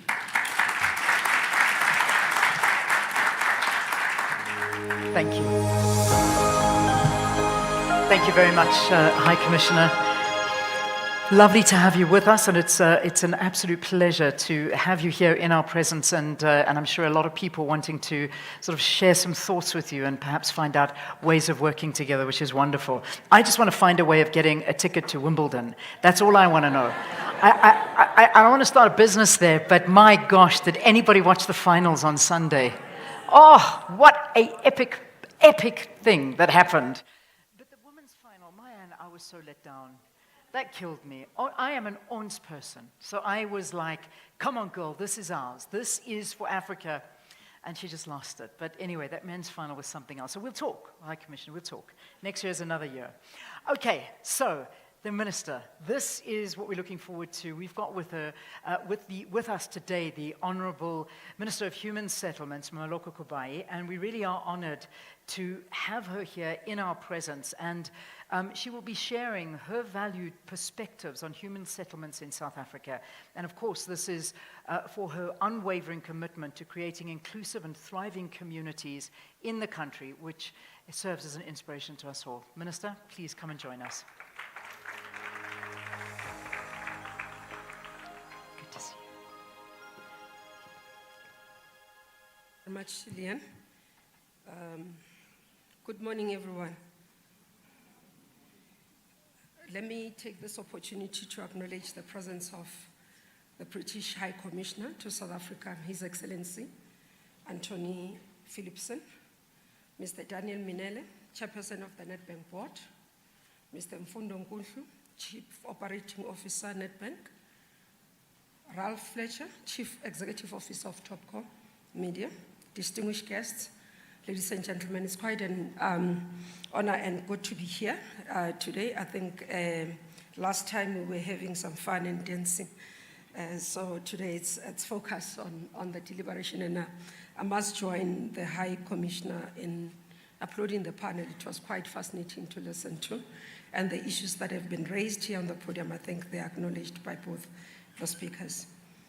Ladies and gentlemen, yesterday was the International Mandela Day, which has become an important day in the annual calendar of events celebrating the life and legacy of the struggle for freedom to which Dr. Madiba dedicated his life. This is a day in which all of us are reminded that our contribution to humanity will only be measured by what we selflessly do for others. Madiba's unwavering commitment to ending oppression, which he chose as his purpose, is the ultimate definition of selflessness. Because of his sacrifice, today we enjoy political freedom as if it always existed. However, it is an economic freedom that remains elusive to the majority of South Africans. Political freedom combined with economic freedom represents the total emancipation to which Dr. Madiba dedicated most of his adult life. And until the economic prosperity can be shared by the many, the objective to which he dedicated his struggle life will remain incomplete. Ladies and gentlemen, the resilient and robust of our economy as it might be, the economy of South Africa is currently held back by three main constraints, which are electricity supply, logistics, and persistent inequality. These constraints limit the space within which, as a country, we can engineer our growth because they form the nervous system of the economy. The shortage of electricity supply has caused severe damage to our efforts to grow the economy. Small and medium businesses, as an example, have been heavily affected as they cannot operate without a reliable power supply, and they cannot afford alternative sources of electricity. The Minister of Electricity, Dr. Ramokgopa, is hard at work implementing the plan to end the load shedding that we would have communicated as a country, as government. We are currently monitoring that work, both in terms of my capacity in government and in the ruling party. His hard work is starting to pay off, and we are starting to see improvements in the performance of the power stations and the reduced frequency and severity of load shedding. Similarly, ladies and gentlemen, Transnet is beginning to show positive signs in dealing with logistics challenges. Just last week, we celebrated that Transnet Freight Rail has completed the construction of Mamatwane Crossing Loop in the Northern Cape 30 days ahead of schedule, unlocking extra railing capacity for manganese exports, which the Mining Council was one of the councils or our sectors that were complaining about the impact and the loss of revenue in this area. On Monday, 2 days ago, Transnet announced that they have selected International Container Terminal Services Incorporated as the preferred bidder for the 25-year joint venture with Transnet Port Terminals to develop and upgrade key Durban Port facility. This is a positive step in the right direction for our economy. However, we will be the first to admit, ladies and gentlemen, that there's still a lot to be done in this sector to get our country's logistics back on track. Inequality, which is a product of historically exclusionary economic configuration in our country, is the area in which very little progress has been made, and it remains a huge constraint to the growth of our economy. You'd have heard about the issues in terms of the women in the boardroom. You'd have heard, as colleagues were talking about, quite a number of issues around even young people's participation. It has become tried to repeat that South Africa is the most unequal society in the world. It has become so common that hearing or reading about it no longer jolts us into action. Yet it is the most visible indicator of the failure to sufficiently grow our economy, and most importantly, the failure to transform our economy so that the country's income can be shared more equitably. Some of you might be asking why I have identified income inequality as one of the major constraints. In the book entitled The Spirit Level, Why More Equal Societies Almost Always Do Better, authors Kate Pickett and Richard Wilkinson highlights the pernicious effects that inequality has on societies, eroding trust, increasing anxieties and illnesses, encouraging excessive consumption. They also highlight that health and violence, almost all the problems that are more common at the bottom of the social ladder, are more common in more unequal societies. This includes mental illness, drug addictions, obesity, loss of community life, imprisonment, unequal opportunities, and poorer well-being for children. Their research also showed that the effects of inequality are not confined to the poor. The inequality damages the social fabric of the whole society. In our country, the manifestation of these social ills is our daily experience. High levels of violent crimes do not only push communities to live in fear, but it also weighs heavily against the performance, for example, of sectors such as tourism sector. When tourists come into the country and they are attacked, it impacts on a livelihood and income of a small business or a B&B, or a tour operator, or somebody within that sector. The sabotage of economic infrastructure, which we saw recently with the banning of cargo trucks, has reached alarming levels. This affects the confidence in our logistics infrastructure, but also the ability of people to be able to move their goods and services without fearing for them to be destroyed. The construction industry has been brought to its knees by the so-called construction mafias. We've also witnessed the rise of the zamazamas, informal miners, in the mining sector. In a population in which the youth are the majority, the increase in social ills means increasing loss of the demographic dividend because our future capacity to produce and consume is being disseminated. So we can talk about a growth of young people and having this dividend, but when we have the social ills, we will not be able to see this dividend as a continent and as a country. Without resolving the inequality challenge, our law enforcement strategies will continue to fall short. With electricity and logistics challenges, government should rightly take the blame for the situation we find ourselves. It is within this context that we are working around the clock to correct our past mistakes. However, regarding inequality, both the public and private sector have a role to play in its reduction. As government, our efforts to reduce inequality have focused on higher social spending. That's why, as Minister of Human Settlements, we're one of the biggest spenders in terms of infrastructure spending in the housing need. I was sharing with the chairperson earlier on that we are the only country that provides free basic housing services, actually globally. The value of what we provide, and I hope the banks over time will start valuating what we give to the South African citizens. It's a house that has water, electricity, and sanitation, and land. The value is almost around 350,000. That's what we hand over to an indigent South African.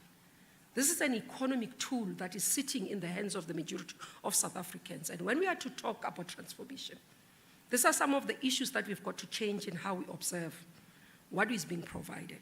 Yes, we most of the time focus on the social grants, we forget these other areas that we provide, which are an economic tool. So the spending of government in social infrastructure does not only talk to what you see as the 350 COVID relief, what you see as the provision in terms of the pension funds, but the access to health care that is free. It's what we are providing as a package of social services. What we provide, either it's a service-led, it's a property, but even those who are middle income earners, which we provide grants for to reduce the burden of repayment, it's a contribution that we package in the social infrastructure. Sometimes we listen to the conversation in public where we talk about the issue of government providing grants to create a dependency. It's because we are looking at one-sided. We're not looking at the entirety component of what government spend in terms of that. I mean, the budget of Department of Human Settlements is 33 billion. That money goes, majority of it, out of 5% goes to operational costs. So this is what we put as part of infrastructure in your municipalities, because we give them grants, what we call urban development settlement grants, for bulk services. We know as builders, those who are in the building space, but as well as people who are here, understand how much it unlocks in terms of property market and property development. Recently, I read a research that was categorizing that, for example, in Limpopo, almost 81% people live in informality. I was shocked. My parents come from Limpopo, so it's my ancestral home. I know what we have built in Limpopo. So when I started dissecting the research and understanding what it means, is because majority of the people have not registered their properties with the deeds register. That's why 81% is set to informality. But if you look at the quality of house and the types of houses there, majority of them actually, when we are staying here, the value, if you can take that house, what they build, and you almost put it in Sandton, will be about worth more 40 million. And most of them have not even gone to look for bonding.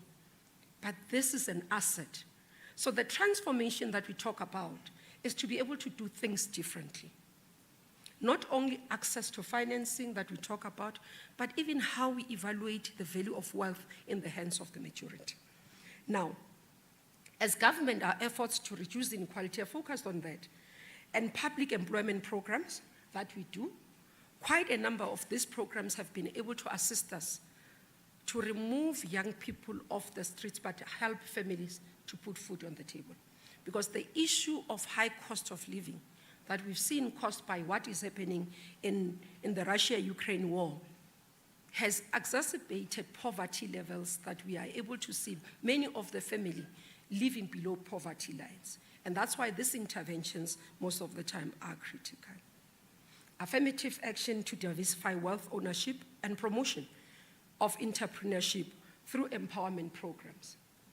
There are quite a number of empowerment programs. As former Minister of Tourism, I can say we had quite a number of them. Tourism Equity Fund that we started, Tourism Transformation Fund, as part of supporting. Now, what we do as government does not start and end with the implementation of BBBEE.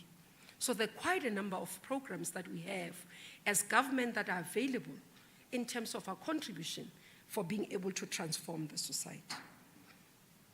These programs, yes, I can say, because of where we come from and the need, if you look at various sectors in terms of the patterns of ownership, you'd continue to say are not enough. In fact, we are at risk of creating a higher dependency on government. All societal stakeholders need to work together to ensure that we grow the economy and ensure that the income is shared equitably. This means that the measures government has been implementing need to be complemented with the reforms that promote private investment, jobs, and inclusive growth. The theme for this conference this year is fundamentally about the kind of change that needs to happen within the units of our economic activities to be able to advance Africa's potential. Purpose-led transformation challenges organizations to think beyond the mere pursuit of profit and incorporate long-term sustainability in their operations by creating and protecting value for a broad set of stakeholders, including employees, consumers, suppliers, communities, governments, investors, and shareholders. It is this kind of thinking within businesses that can help our country to fight also our triple challenges. Purpose-led transformation is particularly important at a time when the world is transitioning from high carbon to low carbon emissions economies. Both the carbon and the digital transition, because you've got to understand it's not only around the carbon transition, but there's digital transition. We're moving as well in terms of your EVs and all those other things, but also being able to live in society that is digitally inclined. One of the things that we're currently working on, and we hope that it will be something that we can be able to go, is to look at how government can move away and be actually in terms of digital platforms. Have the potential also to assist us to be able to transform. But if we don't do it purposely, we don't do it correctly, we are likely to leave a portion, large portion of our current labor force behind and communities. When I was in WEF and I was delivering a keynote in one of the sessions, I said part of our challenges in South Africa, and Daniel will know about it, this one, in his capacity, in his previous capacity, the High Commissioner spoke about, is that as we look at transition, you have a whole province currently that is literally dependent on the coal mine and the coal plants in terms of the fossil fuel. And when we look in terms of transition into either renewable, Mpumalanga does not feature because it's what? A high-feld area. So there's lots of rain there. So you're not going to find a lot of sun. You're not going to find a lot of wind. That's why major projects that we have will be in the Northern Cape and in the Eastern Cape and Western Cape. Now, what do we do with these communities? That's what we need to talk about. How do we transition these communities to be able to have a sustainability? These are women who wake up in the morning and stand in the door, in the gate, and sell fed cakes. They've been having an income. When that power plant shuts down, when that coal mine shuts down, there'll be no customers to buy those fed cakes. What happens to that woman? This is about the families who've built backyard rooms in their yards so that those who are working in the mines can lodge with them. When we shut down those mining coals, when we shut down those plants, what happens to them? It is not a just transition unless we can be able to answer what is going to happen to them and what is their future. And that's why, as a country, when we talk about this, we say it has to be unfolding at the cost that we can afford as a country, at the pace that we can afford, but it must be inclusive. Because we will perpetuate the inequalities. If we look at our provinces that are economic drivers or hubs, our economy is more concentrated in 3 provinces. Mpumalanga comes in a bit and assists. But we can't continue. We've got to be able to have all the provinces, not Gauteng, Western Cape, and KZN, being the dominant in terms of economic contribution. If we look at many countries, how they've been able to diversify, and where they are able to have an inclusive growth, it's because they've diversified products and capacities in terms of their provinces. And that's why when I talk about the just transition, I thought I needed to explain that, so that when we do this, you help us find solutions.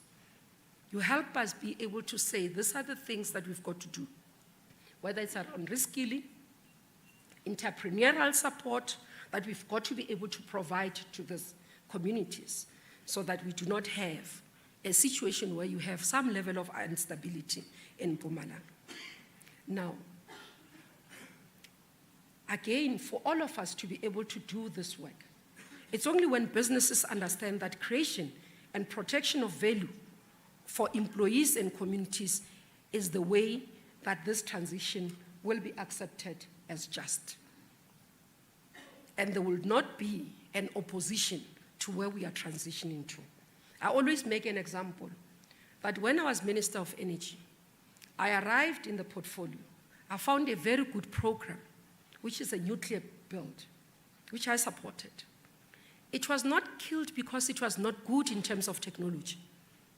It was objected by South Africans because there was a fear of corruption that was following it. And therefore, South Africans objected. Equally, when we got in there, in the manner that it was done, we were able to say, no, it can't be done in this way. It has to be done in a transparent manner. It has to be done in the more where we could be able to see fair competition. Now, we never got to see it. That's why today, some of the problems of load shedding would not have.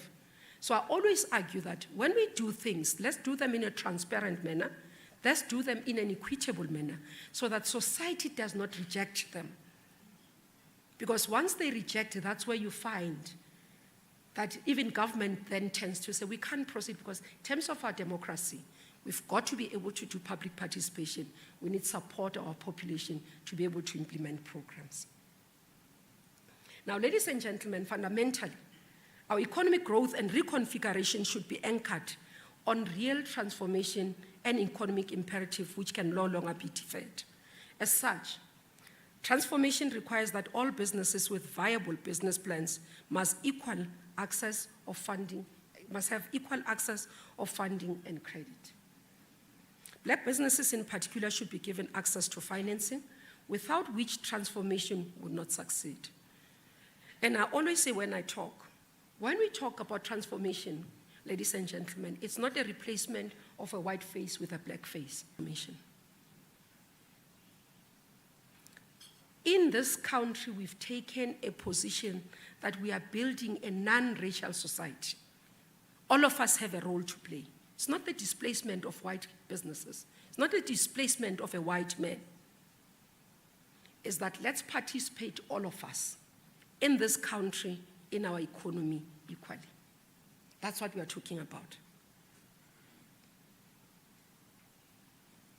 Now, for us to be able to, again, take in this platform because we are within the financial sector, is that there is a need for us to look at more and more in terms of how do we contribute towards the transformation in the country, in terms of access to credit and access to markets of our small businesses.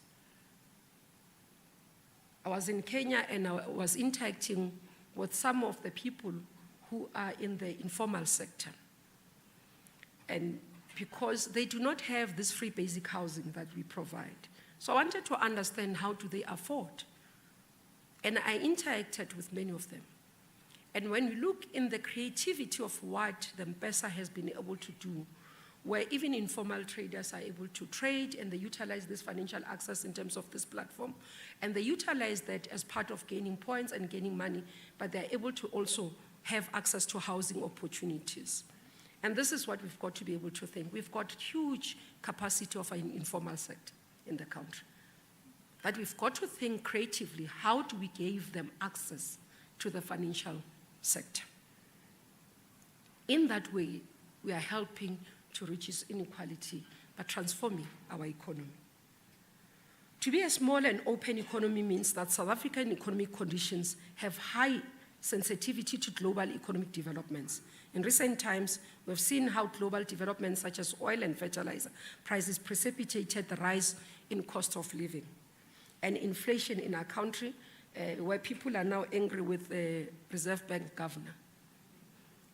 In terms of, because we're starting not to be able to afford. Those who were in the queue to receive their bonds, 6% in the last report I received in terms of disclosures, no longer qualified. And the problem is not with the Reserve Bank and the Reserve Bank governor. The problem is with our economy. The economy is not growing. We've got to solve the structural problems. We've got to solve the economic growth so that we do not put unnecessary pressure on our Reserve Bank. Now, working together, we'll have to be able to move South Africa and Africa to a higher growth trajectory, we need to do the following amongst other things. We need to intensify efforts to grow the economy. I spoke about sorting out load shedding, the logistics, because those will help us more importantly in ensuring that they become a support to the growth. We need to transform the financial sector. I know this is something sometimes our colleagues do not like to hear, but to be more accessible when we talk about it. The transformation I'm talking about is that access to credit and capital for small businesses. Small businesses and informal sector have a potential to help grow the economy. Look at many countries, what they have been. South Africa has not been able to explore this area to its fullest. We need to have strong partnership amongst all of us. We've got to acknowledge, both in government and in private sector, that we need each other. Government can't do it alone, and private sector can't do it alone. We've got a role to play, and President speaks about the social compacting. This is where we all acknowledge that we have a responsibility, and in this social compacting is that we give each other responsibilities and we hold each other accountable. If it is for us as government to drive the reforms, we must be held accountable in terms of the reforms that we have committed to and the time it takes for us to do those things. But equally, investing in our economy, it's important. And I say this because I do roadshows, and thank High Commissioner, I was in March, I was in UK for the roadshows, and it was quite successful. But the major issue is that we are not seeing our domestic investors investing in our economy. So we have quite global companies that believe in the South African economy more than our own South African companies, and that's what we need to turn around. We need to intensify efforts to transform the economy to be more inclusive and diversified. We need to increase efficiency in both public and private sector. And I'm one to accept, because I hate bureaucracy, that at times it really frustrates. My team knows. I sometimes I like breaking barriers, I like breaking protocols sometimes. Because if we continue to say, they know, I don't have this thing that somebody must write to me via this one and all that. So you write to me, I answer, you write to me, I read my emails, I always tell them, if a letter is written Mamuluko Kubai, there's one Mamuluko Kubai, and that letter must come to me, must not go via anyone. Because it takes so much time for something to be happening. By the time you finish, it's no value. I said this when we did the ERRP. We emphasized the importance of meeting things that we needed to do in time, and that's why it's one of the plans I pride myself to say it was achieved more than 80% of it. Because we insisted on things to be done on time, which sometimes in government, because of the bureaucracy, a memo starts from assistant director, moves to a director, goes to chief director, goes to deputy director, to the director, then to the minister. By the time you get it, it's 3 months after the originator has started. Now, one of the things I've started doing, for example, and this is why I started it when I was in tourism, I introduced the e-system in terms of our memos. So at any times I get to in the system, I intercept. If you've been sitting with it within 14 days, they know I have that rule, I take over. Because my turnaround time is 24 hours. So I say to my team, you can be busier than me if I find time in my day to make sure that what you have sent to me, if you send it in the afternoon, so the routine is that they send everything in the afternoon. I spend 2 hours to go through everything. In the morning, the driver collects and goes to the office, even if I'm not going to the office. So that's how the turnaround time is. And I've been pushing for that because that's what we need to get. I say you look at other countries, an application for starting a business, it takes 24 hours. Here, you get an acknowledgement letter in 3 months. So it's the same. All of us, both in public and private sector, we've got to try and utilize, especially in the day of technology, to utilize digital platforms for efficiency. Because if we're not efficient, we're eating up on its money. So I don't have the African time. I hate that. I hate that. That's why even arriving at a venue, I arrive 15, 20 minutes before the event starts. It's because these are principles that we need to put as a South African society, just generally. There are things that we must agree that they are non-negotiables, and how we do things. And all these issues I've raised about transformation cannot happen unless we change our attitude and how we do things. So, in conclusion, I hope as you are here, you'll also help us. I saw quite a number of speakers. You'll definitely help us to be able to find ways to improve how we do things, ways to improve how we do business in the country so that our ratings can go higher, but build confidence not only in the global market, but just on South African citizens. Because they don't complain only about us. We have a role. I always say, you have a cousin, you have an aunt who works in government. Are you holding them accountable? Because it's not only about the minister. You might not have access to the minister, but you have this aunt, this cousin that sometimes you see for 3 weeks does not go to work. Hold them accountable. It's your taxpayers' money. It's your money. Tell them, why are you not servicing me? Demand the service. It doesn't matter whether you're going to interact with that department, but it's your money that is paying this person's salary. So I always want to say, accountability starts with us, in our families, in our communities, and then it will broadly go into society. These are the values that we must instill in South Africa. Transforming our country, transforming our economy, start with transformation within ourselves, within our households, within our communities, and holding each other accountable.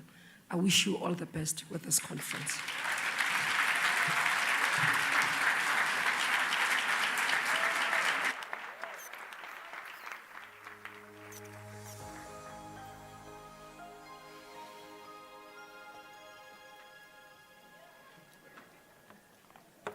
Wow, okay. Beautifully put, Minister, thank you. Let's give her one more round of applause, please.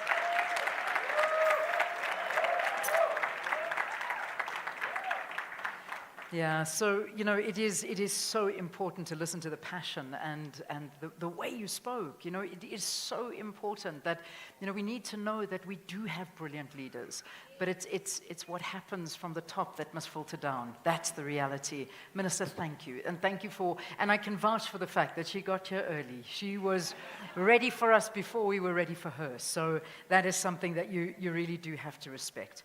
All right, so we've just got one more panel that we want to do before we break for a cup of coffee and some snack, and then we're going to get you back in here. It really is a jam-packed day. We're trying to get as much as we possibly can in today.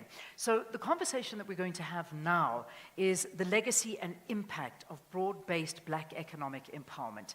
And we heard the various speakers, but the minister also speaking about this. And this discussion will really chronicle the journey of BBBEE legislation since it was promulgated in 2003 with an industry-wide view of legacy and impact. So, Linda, who's going to be joining us, Linda Makalima and Karishni Govender, they will place this special focus on the objectives of the Act and provide an in-depth analysis of the rollout throughout the 20 years it has been legislated. So the discussion bringing into the spotlight the state of transformation in South Africa, the major wins, and of course the shortcomings. So ladies, come on up, take your seat. Linda, of course, is the independent non-executive director and chairperson of Group Transformation and Social and Ethics Committee at Nedbank, so it's absolutely wonderful to have her.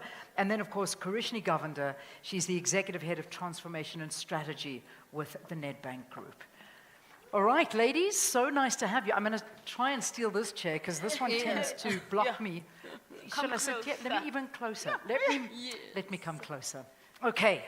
So this is such an important topic, and I love that the topic is coming straight after what we heard the minister telling us and speaking about. So, you know, when we sort of look at where we are as a country, it's been 20 years. I'll begin with you, Linda.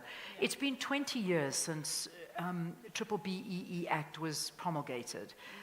Why is it critical that we reflect on this legislation, the transformation journey that we've traveled as a country so far? Thank you. and nice to meet you, Leanne. I think it is a critical point for us to actually, with the benefit of the, of the rear view mirror, to say in the 20-year journey, I don't know where you were 20 years ago, but I can tell you where I was 20 years ago. I was a young banker, starting off a banking career in this country with one of the big banks, having come from the Eastern Cape, and I was intrigued by investment banking. And there I was taking my suitcase to Johannesburg to actually be an investment banker. I got in 1994. The doors are opening wide for black professionals in this country. Before, this area was actually viewed as a swim or sink kind of area. And accordingly, no black professionals were actually, able to make it in this area. So 1994 is a new dispensation. The doors are opening wide, and there I was. I walked right in. But I was not prepared in terms of what laid inside, literally, the culture was absolutely different. And it was more and accommodating of the white male, if I were to call it that. And there was willingness to actually change the way to do things. But nobody had a clear structure as well as strategy as to how to go about doing that.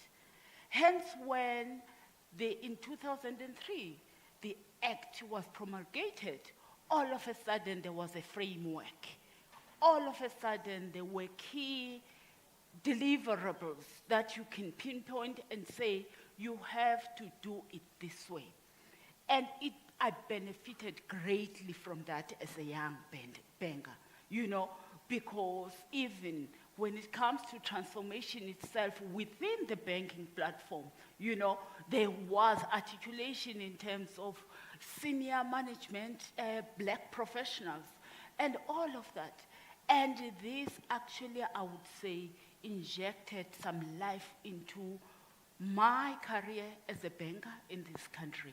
So it's critical for us to talk about it now and say, how far have we gone? Yeah, I love that. My next question was pretty much so going to ask you to chronicle the journey since 1994, which I think you've already done, and you've done it beautifully. But Krishni, I'm going to ask you the same question, because it is important, and you've made me think. Where was I 20 years ago? Yeah. I'm scared to tell you that I was still in the position that I'm in right now.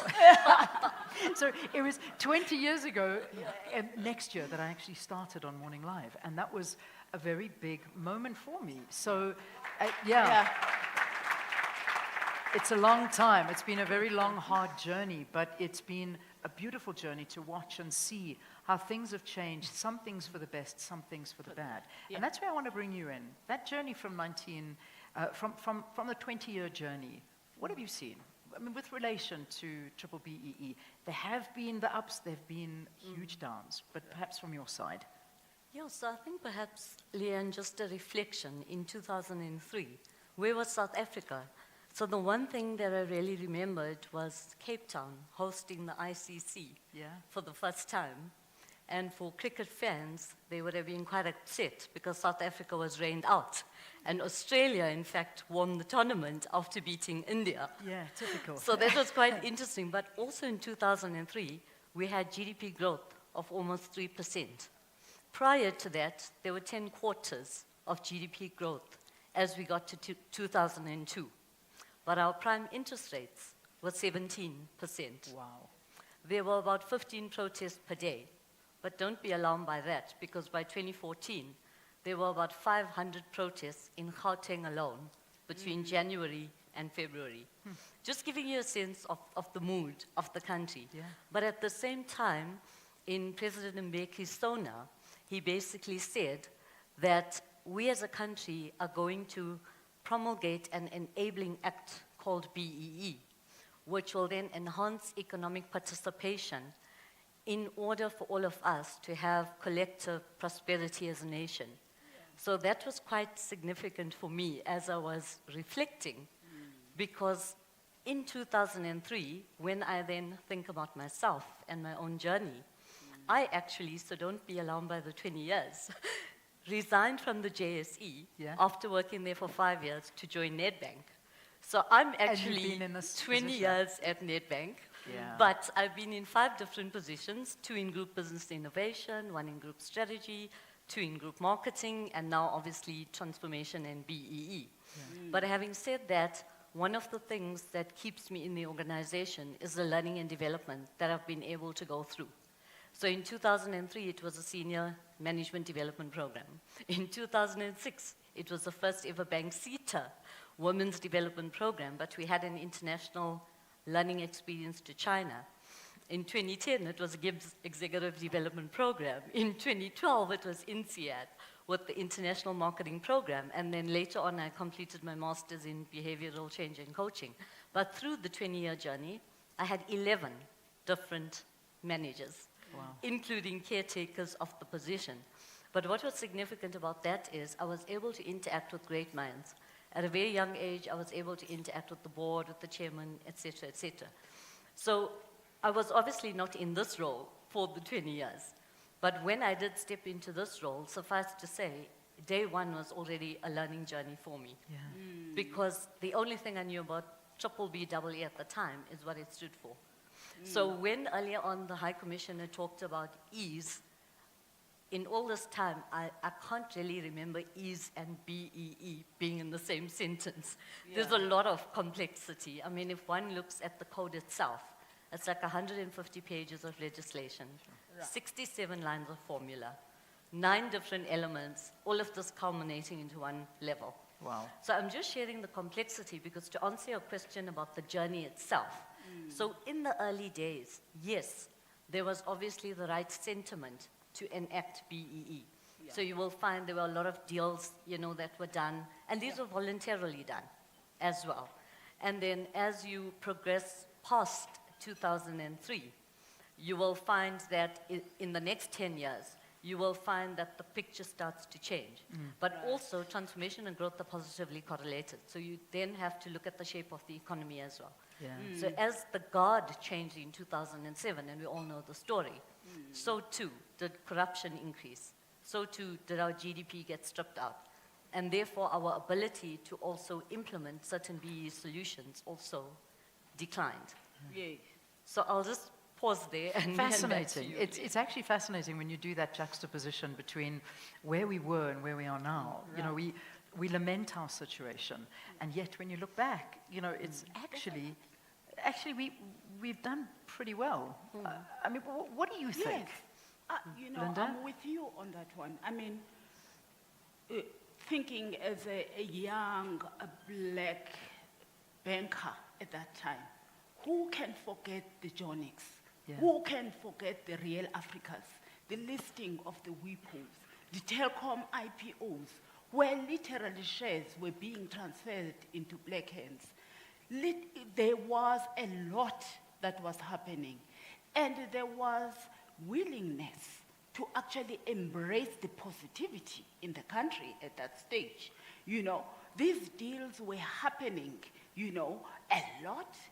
The structuring, I remember, I was proofreading circulars in the middle of the night next to a fax machine. I don't know if they still use fax machines nowadays, but that was exactly it. I was right in the cracks of it. It was happening. And one thing I'd like to tell you about banking is that when we actually joined the banking platforms as black professionals, you've got to actually understand that on the other side, the clients were white clients. And therefore, when this channel opened up, when it comes to BE transactions, when it comes to transformation, all of a sudden, we also get exposures on transactions to an extent that on the other side, there was a black entrepreneur sitting there as a client. For the first time, as black professionals within the banking sector, we had a role to play. And we had also ability to say we're also generating fees, and these fees are coming from black entrepreneurs. That was an exciting piece. Yeah. So the excitement was there. It worked. It worked. I want to fast forward now to 2023. You chronicled until we started seeing big changes happening in the country. Yes. Things did change. Perhaps the optimism and the excitement around those policies that were there got shrouded in the corruption and got shrouded in many things that perhaps led to it not working as well as it did in the beginning. And I want to just dwell on that for a little bit. I don't know, do you want to begin on that? And then I'll come to you, Linda, to comment. Okay. Sure, yeah. I guess perhaps we can start at just the compliance. If you look at state-owned entities, only 25% of them, and this is a report from the BEE Commission, in 2021 actually comply. Yeah. And that's our government, who should be the custodian of that. So there's that piece. There's obviously fronting and all of the corruption that we see. There's that piece that hinders the progress of BEE. And then very importantly, if we're talking about the transactions, a lot of the transactions that were done between 1995 and 2002 or 2005 have actually vested. So if you look at a report that's been done by Intellidex, the value created was actually 317 billion. And of that, about 62% of the benefit went to strategic business partners. About 22% went to communities and 12% went to staff. So you'll see things were working, but now we are in a situation where we are being, in a way, forced to do new BEE deals. But one cannot have that in an economy that is not growing the way it was in 2005. Yeah. And also, it is actually normal that when deals vest, your partners exit, and then your ownership scores will come down. Yeah. So one needs to also look at the fact that BEE is not equal to ownership. Yeah. Yeah. So when you look at some of the successes, enterprise and supplier development, there's been a lot of businesses that have benefited, that have grown. If you look at skills development, I just gave a personal example of how, I've benefited through the company, but that's across corporate South Africa. When one looks at socio-economic development as well, we are spending billions of rands on these things. So I think where we are now, also heading to the elections, there's obviously a lot of political motivation in terms of what we should and what we should not be doing. Yeah. And perhaps that's where the politics are influencing the outcome of BEE as opposed to the socio-economics, which is supposed to be happening. Yeah, nicely put. Yeah. Linda, I want you to answer that as well, but I also want you to speak in sort of a manner of hindsight, because we know what worked then. We can look back and say, okay, these are the things that went wrong, but also taking into consideration what we've just heard. Yeah. There's a lot of challenges, that stood in the way of the act itself. Let us acknowledge that the act was not a progressive and a living act. It was not fluid and adaptable. And to a certain extent, people could say that the act itself was a little bit rigid. There was lack of agility. Why do I say these things? Is that, for example, it failed to take into account microeconomic factors, which is exactly, the kind of environment that we're facing at the moment. It is poor macroeconomic factors, and enterprises tend to be inwardly focused for survival when the economy is not performing, at the right kind of growth level. And you've got to understand as well, this act did not take into account catastrophic humanity events like the COVID, for example, global events like the war in Russia and Ukraine. All these factors are living factors. They are evolving factors. They actually change the status quo one way or the other. And there was also an assumption underpinning the act itself. It was that the government, the South African government will deliver their side of the mandate when it comes to uplifting socio-economic environment in this country. We haven't seen that. It's been corruption. It's been all these challenges. We've seen, load shedding coming to play. We have seen even the SOEs not performing at the right level.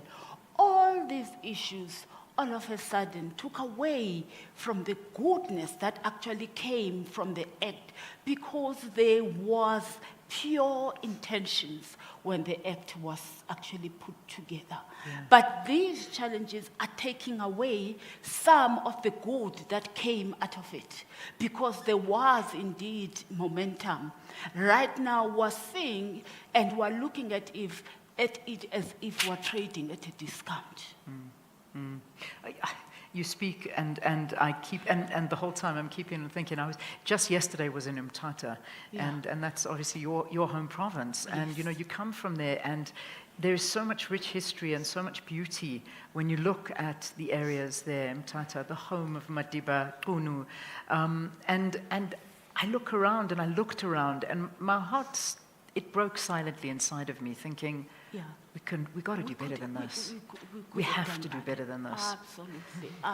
So it's not only up to government, though. It really isn't, and we have to be honest about that, because corporates play a massive role, and no doubt someone like Nedbank, an organization like Nedbank, has to look at the whole issue of socio-economic development in the country and the transformation issues. So perhaps we can focus a little bit on what Nedbank is doing to reach these goals and to do them justly, in the right way.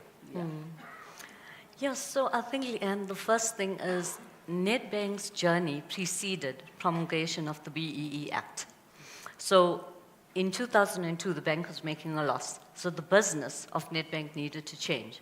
So even as early as then, the strategy that was put in place is that transformation is a strategic business imperative. So by the time the BEE Act got promulgated, it was already something that was in the strategic focus areas. But what we do is we really take a purpose-led approach to advancing transformation. And that really transcends legislation. So our framework is more about leveraging across the 4 capitals, which is human capital, socioeconomic capital, leadership capital, and financial capital. And then what we do is we then underpin these by the elements of the FSC in order for us to implement. So when you take a purpose-led approach, you're balancing social and commercial benefits. When you take a purpose-led approach, you're also looking at banks' role in society in advancing transformation, and not necessarily in just doing a tick box exercise. For us, that's actually the end point. It's not the departure point. So when you look at our journey, and just a bit of a chronicle on it, in 2003, the bank's headline earnings were only 55 million, because we had just come out of making a loss. But by 2005, we had executed the first BEE a year 2 transaction. By 2006, we were already doing quite well in the affordable housing space. And as we progressed to 2009, we were already like a level 2. We were doing quite well. We were increasing. If you carry on to like about 2017, you will see that the Nedbank Cup, for example, was celebrating 10 years. So what's important about that when you look across the capitals is your brand must also be transformative. It's not only about what's happening on the scorecard. So as we then progress, even in 2020, but before I get to 2020, in 2018, we actually achieved the level 1 for the first time. So in 2019, we were proud to say that we were the pioneers of the Youth Employment Services Initiative. We actually welcomed more than 3,300 youth in our building in Sandton with President Ramaphosa as the host.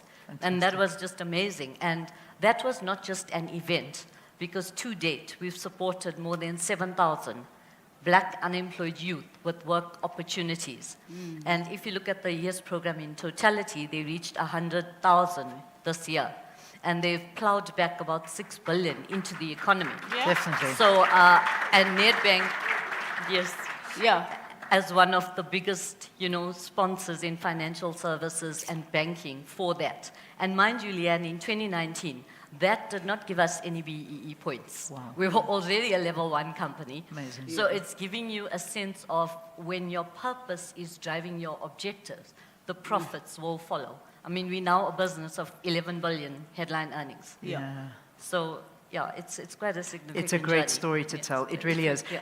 So, ladies, I'm going to start wrapping up. And I think the important point to leave this on is, Linda, has it been a success or not? Because that's the big thing. There are a lot of South Africans that still say, it shouldn't be there. It's not conducted well. They leave the country because they just can't actually get around it. Yeah. And they want to make the country succeed, and yet there's this hindrance. What would you say? Is it a success or not? Because there are two schools of thought here. Okay, I think if we can look at it this way, if we did not have it, where would we be? And I can tell you right now, yes, we wanted it to actually create, a big hype and actually change the trajectory, drastically. But that is not what transpired. But it did work, It did work in that we saw some degree of leverage when it comes to transforming the economy at a socio-economic level, as well as, quite honestly, in terms of how business also embraced it, as an element of actually ensuring inclusivity, empowering others. It has worked, but not to, as I sit here right now, and I look back, I'm proud to say I was mentored by white males when I joined banking. They had the skills and they were willing to teach. Good.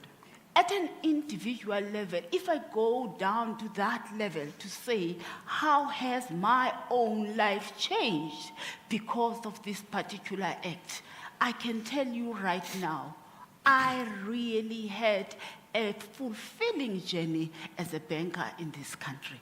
Fantastic. Because I was embraced by the very same people that were in power and had the knowledge to actually teach me. So if you look at it, at an individual level, there are certain people that can raise their hands and say, it worked for me because my life transformed. Love it. I have the opposite story. You have the opposite story. I was a white woman coming into a program and mentored by a black man. How beautiful is that? How beautiful. And that is how it works.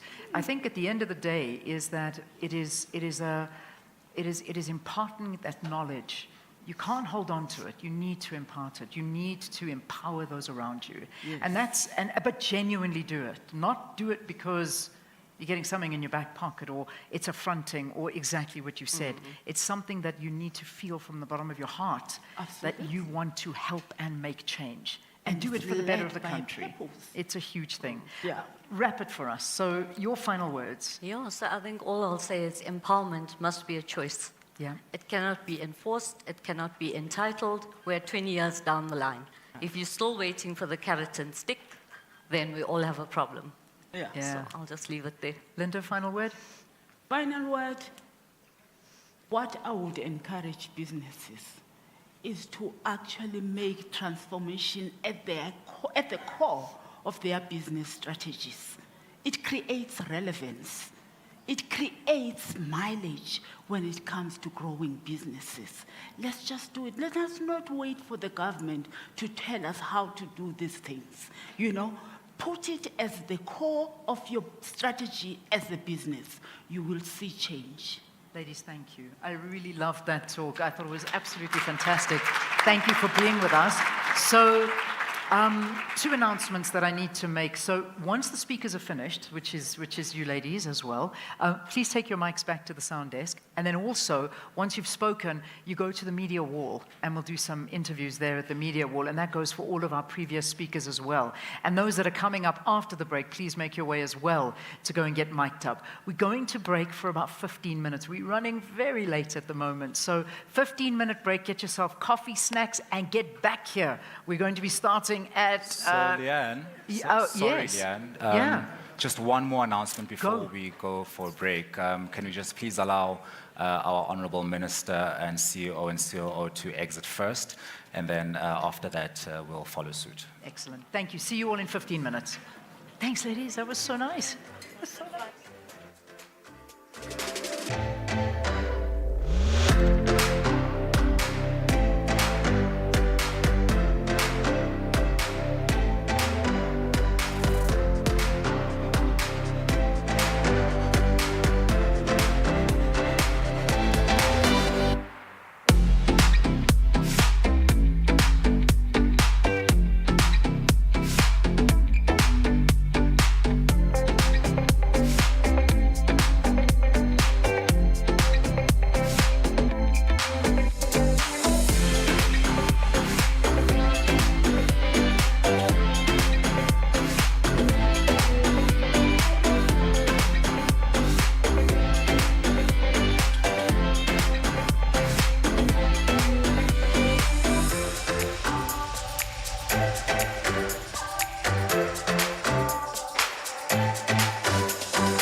Sweet, but your love is sweeter. So below juice mixed with a little ginger. Oh girl, I wanna be with you, but you know they got enough time from me. I wanna live with you. I get the reason why I can't let go. Girl, you never know, so you come gossip. Man, them so far to find your love. Girl, never know, say you come pass up. Man, them so far to find your love. Girl, you never know, you come pass up. Man, them so far to find your love. Girl, you never know, say you come pass up. Man, them so far to find your love. Match on your chin, now girl, don't talk. Got me like a thief in the night, long jaw. Girl, you know, say, all of my niggas, them ball. Nothing you go ever need at all. Match on your chin, now girl, don't know. Taking it a break, at me, I know the rush. Maybe, if you want me, catch a rebel, mommy, say, would me. Show me a jigger, let me see. Let me see. And let me see the woman that is with. That is with. I put a couple $1,000 on your wrist. What's on your wrist? Mama, they can't touch you. I ain't never see this kind, babe. We do some kind things, make me feel some kind way. You know I'm not just trying to get laid. Cause I know some kind chicks do it for the right pay. Baby, make a fire you with my machine guns. 16 rounds, I be King Kong. Girlie, make a sample you my brand new song. Baby, love. Oh, girl, I wanna be with you. But you know they got enough time for me. I wanna live with you, yeah. I can't see reason why I can't let go. Girl, you never know, so you come pass up. Man, them so far to find your love. Girl, you never know, so you come pass up. Man, them so far to find your love. Girl, you never know, you come pass up. Man, them so far to find your love. Girl, you never know, so you come pass up. Man, them so far to find your love. Señorita, mamacita, body bad and the craze for your features. Nice to meet you, Jimmy Seeker.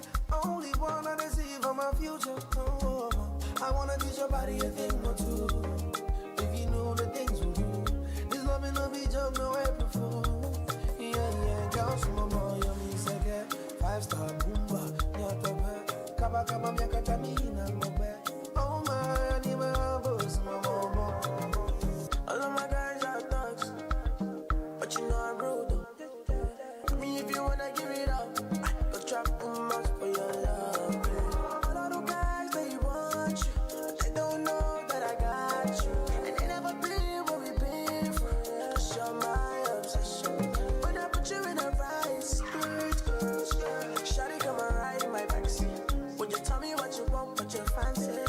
Waiting on my ride like a taxi. I wanna be with you, but you know they got enough time for me. I wanna live with you. I can't see reason why I can't let go. Girl, you never know, so you come pass up. Man, them so far to find your love. Girl, you never know, so you come pass up. Man, them so far to find your love. Girl, you never know, come pass up.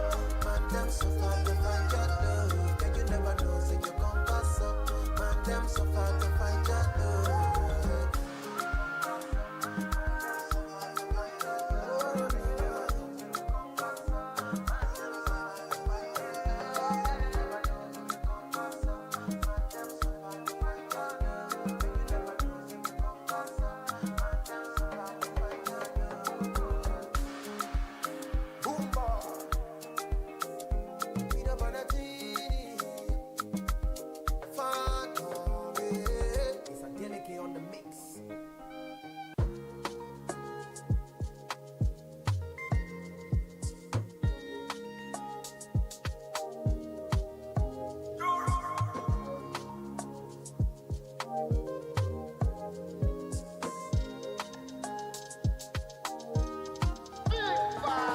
Decide to run, I'll run away. Somewhere far away. Go Montego Bay. When I decide to run, I'll run away. Somewhere far away. Go Montego Bay. I don't do drugs, woman fat, but I'm not mad though. I'm just power. Only low from jet, that's my jolly. Why so serious? Life's not hard though. I'm daydreaming, I'm just thinking. Tell me about job, you were just joyous. Let me change fago, we ain't change, I ain't change, and too fine. When I decide to run, I'll run away. Somewhere far away. Go Montego Bay. When I decide to run, I'll run away. Somewhere far away. Go Montego Bay. Me, I have God, I never panic. Them devilish, them satanic. Rise the AK and watch me run like Sonic. Always by myself, they don't understand me. She give me Netflix, no time for Netflix. And she got her eyes on me like Fendi. She gon' let me do her and her bestie. She gon' let me do her and her bestie. Me no want no friend from them. Me no want no help from them. When she from them. When they help them tell. That's why me no want from them. Me no want no friend from them. Me no want no help from them. When she from them. When they help them tell. That's why me no want from them. I decide to run away. Somewhere far away. Go Montego Bay. When I decide to run away. Somewhere far away. Go Montego Bay. I don't do drugs, woman fat, but I'm not mad, but I'm just power. Only low pump, why so serious? Life's not hard, though. I'm daydreaming, I'm just thinking. Let me buy job, he was dead joy, yeah. Let me change five, but we ain't shame. I ain't shame, and too fame. I decide to run away. Somewhere far away. Go Montego Bay. When I decide to run away. Somewhere far away. Go Montego Bay. Spirit Mix.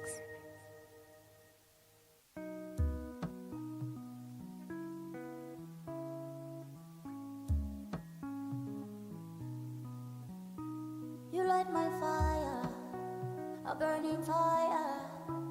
And when you're next to me, I know you feel my desire.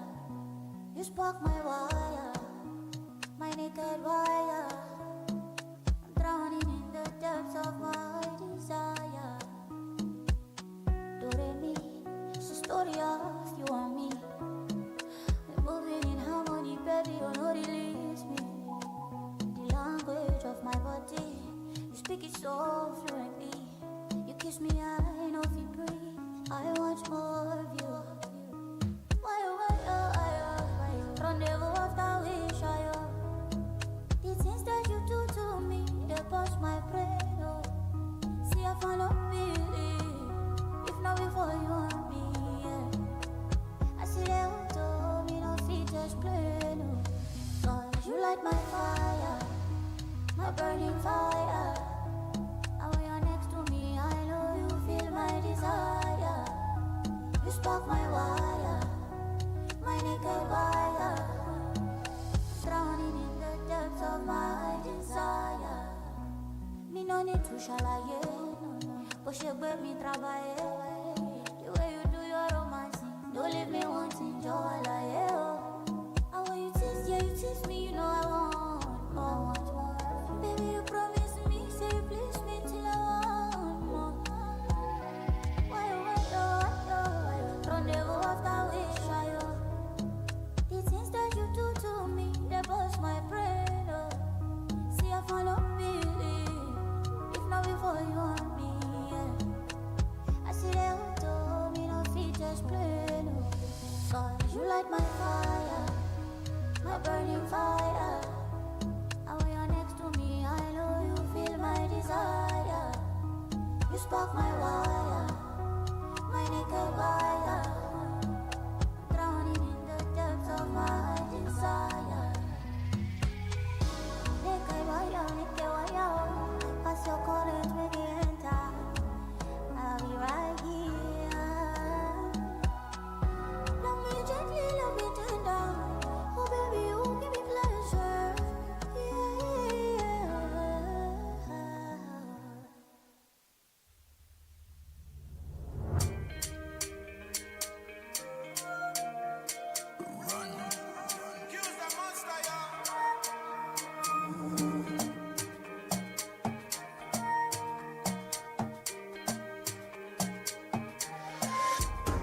Oh baby, baby, tell me what you want. I dey feel like say you don't turn to waka waka.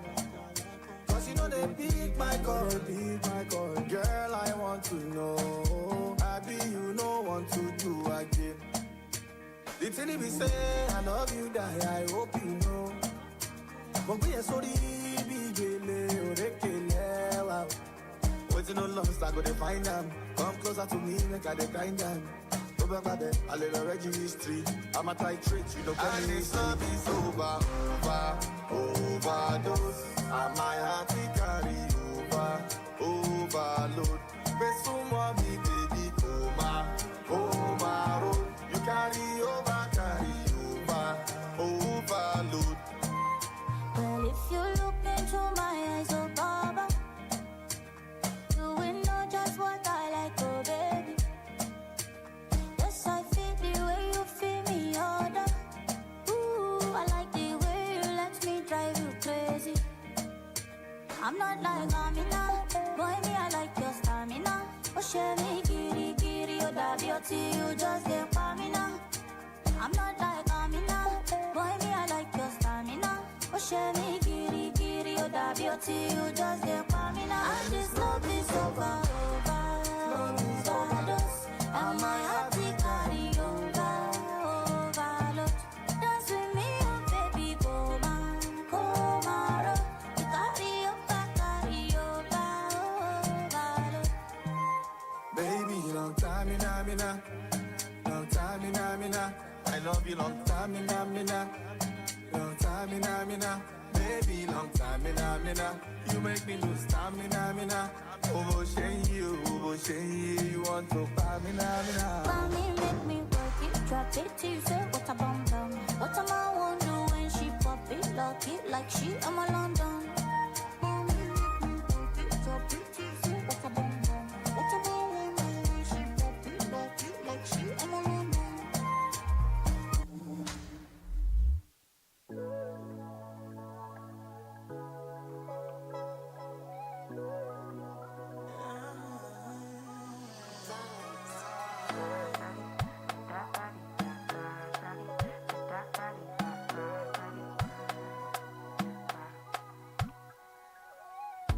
Sabi girl no dey too like talk. Animals dey in human form. Body man nobody like work, but you must hustle if you want job. You no finish they won't fight us. If them they run them no fit catch up. I know they form say I too righteous. No con they form say you too like us. You no get the time for the hate and the bad energy. Got my mind on my money. Make you dance like broccoli. Steady green like broccoli. Steady on my grind, oh yeah, what they want telling me. Could deny my fantasy. They want to check if my tap be no wrong. But it dey rush, well, it be much. Now gotta make my tap be the rush.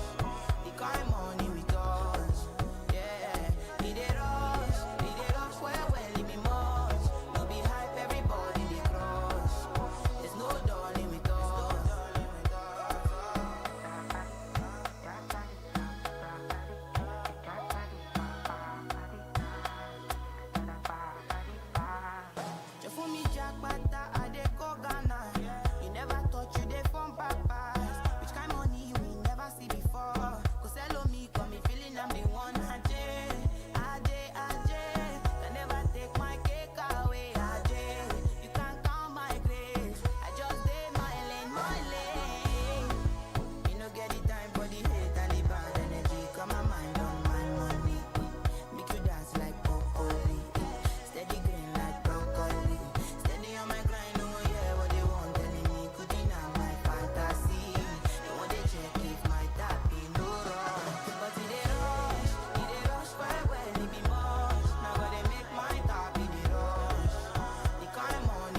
Every little thing you did do to me.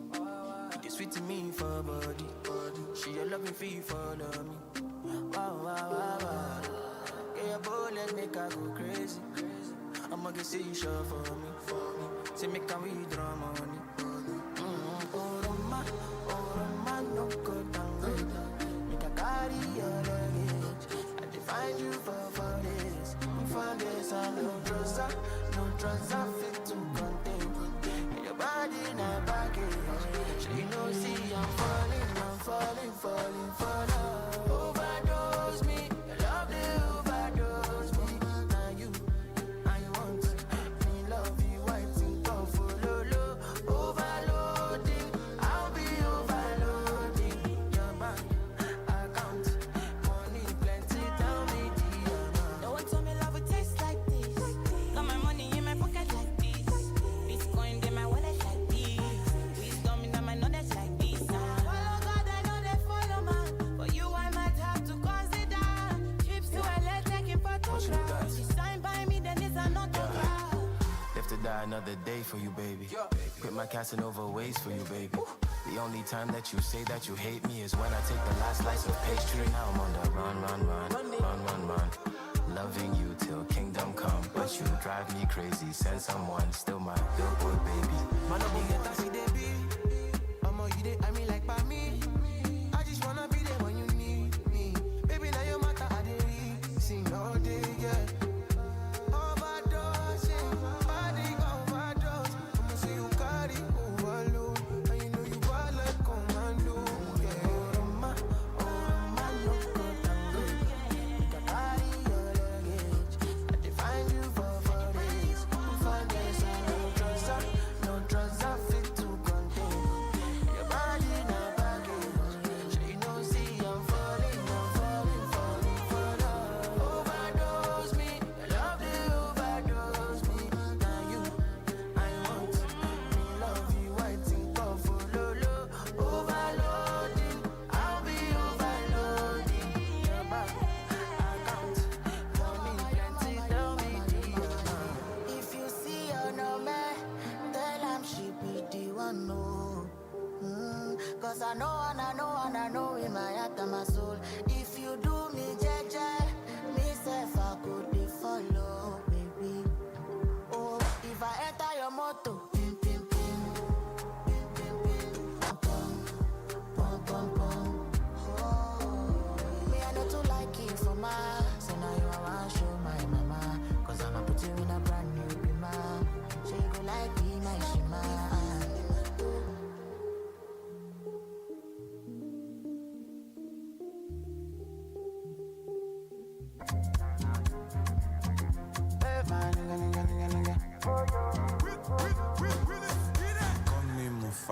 Mufasa, not Mustafa, Hello Afa, no Kokosa.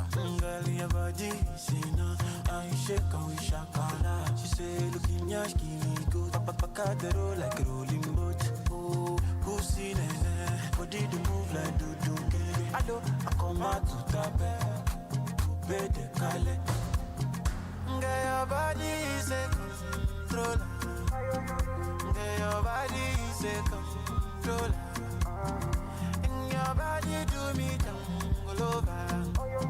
Say your body do me down all over. Kilo boy, kilo phenom. Jump by, jump bay. Kilo boy, kilo man. Jump far, your body. Call me Mufasa, not Mustafa, Hello Afa, no Kokosa. Girl, your body, see now, I shake and we shakala. She say, looking yash, give me good. Papa the roll like a rolling boat. Oh, pussy nene, body to move like do. Hello, I come out to tape, bed kale. Girl, your body is a controller. Girl, your body is a controller. And your body do me down all over. Say your body do it down all over. Kilo boy,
Ladies and gentlemen, if you would kindly make your way back into the auditorium so that we may commence with order of the day. If you may kindly make your way back into the conference room so that we may carry on with the order of the day. Thank you.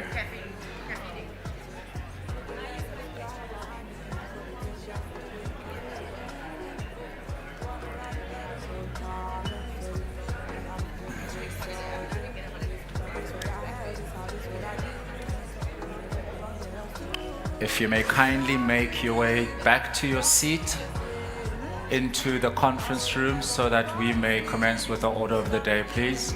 Thank you.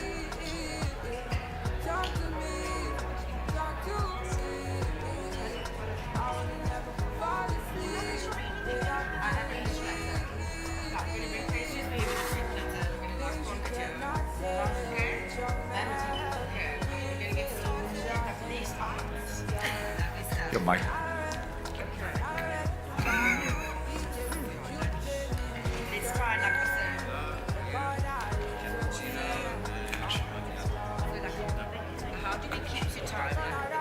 Would you follow? Would you finally say yes? When the mothers tell you no, they disappoint. I go treat you as my guest. Baby, oh, where you they go, where you they go? Put yourself deep inside my shoes. Then you will know that I'll never ever, I want to leave you alone. Things you cannot say with your mouth, will you say with your hands? I respond.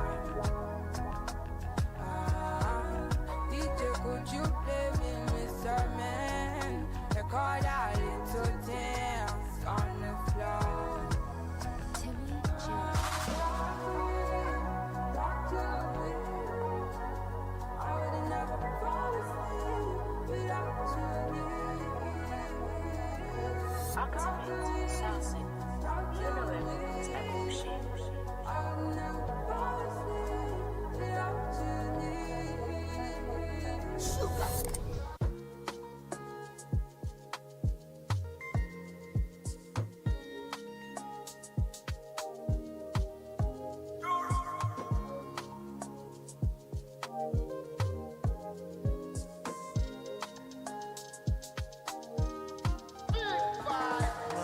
To run, I'll run away. Somewhere far away. Go Montego Bay. When I decide to run, I'll run away. Somewhere far away. Go Montego Bay. I don't do drugs, woman fagbo. I'm not mad, I'm just power. Why so serious? Life's not hard though. I'm daydreaming, I'm just thinking. Tell me about job, you were just joy. Let me shame fagbo, we ain't shame. I ain't shame, and too funny. When I decide to run, I'll run away. Somewhere far away. Go Montego Bay. All right, ladies and gentlemen, can I please get your attention? Can everybody from the outside please come on inside? We're going to be starting the session right now, actually. We're running, as I say, very much so behind. So if everybody outside can make their way inside, we're going to start closing the doors. So please, whoever wants to be in the next session, and I urge you to be a part of the session, please do come back inside.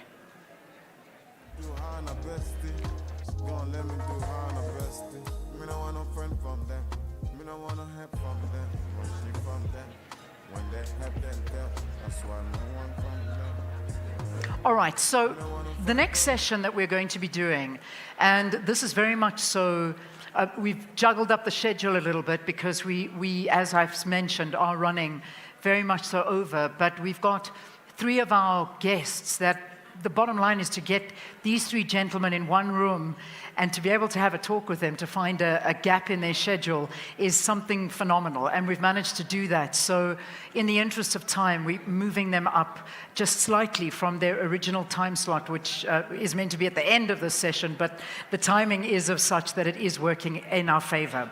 So what we're talking about now is accountability in African leadership. a very important topic that is under discussion. I'm wondering if there's any way that we could actually start closing the doors just to minimize the sound that's actually coming from the outside. I think it is going to put our panelists off because there's a lot of talk happening outside. Thank you. That'll be a big help. So if anyone wants to come in, they're more than welcome to. The issue of accountability in African leadership is really a long-standing challenge that has hindered the continent's progress in achieving sustainable development and improving the welfare of its citizens. This panel discussion is set to explore the importance of accountability in African leadership and how current leaders can raise the next generation of accountable leaders. We'll also celebrate the achievements and contributions of Black educators, entrepreneurs, and community leaders in promoting economic empowerment for Black communities. So, ladies and gentlemen, please welcome onto stage my panelists for this particular discussion. Such a pleasure to have Matthews Poza with us today. He is a celebrated South African leader and a prominent businessman and attorney as well. That's Matthews Poza. We've got, please let's give him a round of applause. We also have Cass Kuvadia, who is the Chief Executive Officer of Business Unity South Africa, of BUSA. Good to have you, Cass. Thank you very, very much. And then finally, Mark Frankel. Wonderful to have Mark with us. He, of course, is the Chief Executive Officer of Black Umbrellas. So I wasn't lying when I said we've got an unbelievable lineup of panelists, and just so lovely to be getting this wealth of knowledge from each one of them here. So I'm going to squeeze in over here and come sit next to you, Matthews. It's so nice. How are you? Good, long time. Good. It has been a long time, and it's so good to see you and Good to to actually see you have too. all of you here together in the room with us. And each one of you are seasoned leaders in each one of your respective fields. What would you say, and perhaps I can start with you, Dr. Poza. What would you say is the one important characteristic and accountable leader needs to have in order to be successful? First of all, any leader must have a vision of where he or she is taking anything, whether it's a company or government. And they must be able to take decisions, popular or unpopular. But they must be able to account for what they do every day to the public. The people who vote them in power need to know what they're doing with the vote, with the budget, with everything. They must account. Yeah. Yes. So that for you is one that a leader needs, is accountability. Cass, Yes. for you, what would you say is that quality from a good leader? Yeah. So problem with conferences like this, you ask for one quality, right? So I'm going to cheat. So I'm going to include some stuff in one quality. And what I would say, firstly, I think we need to define what we mean by success. What do we want to achieve? And I think that determines the sort of leadership we need. And to me, it's people who have ethical, long-term visions, but with a focus on implementation of milestones to get there. So those are very powerful ones and ones that are needed. And the same question to you, Mark. Sure. I think, I mean, if you look at the word accountability as well, I think it's the ability and the willingness to account, and it's also the ability and willingness to be accountable. And I think in order to do that, one needs to have integrity. People need to be able to trust you. I think that's a key element of an accountable leader. If you say you're going to do something, you do it. And you report back on it, in essence, if we're looking at accountable leadership. It's also, sorry, I'm going to be similar to Kaz in that regard, maybe just elaborate a little bit. I think it's also the willingness to learn and to change and to be connected with the people that you are leading, because accountable leadership is not a solo pursuit. It's a team game in essence. So the people that you're working with, they need to play their role as well. And in order to do that, there needs to be a relationship of trust within the accountability. So everything that you've said is what accounts. I mean, we're talking leadership from corporate to, a business, in a home, in a school, let's talk about a government, because these are the basic principles of leadership, and this is what a leader should stand for. However, despite half a century of political independence, it still appears that Africa continues to face some of the most complex economic, political, and social challenges, where the example of good leadership tends to be missing from this continent. And Dr. Pozo, this is where I come to you. I really want to take a look and see where we are as a continent. Have we progressed in leadership? Have we stalled? Or are we moving backwards? Let's address where we're at in terms of leadership on the continent.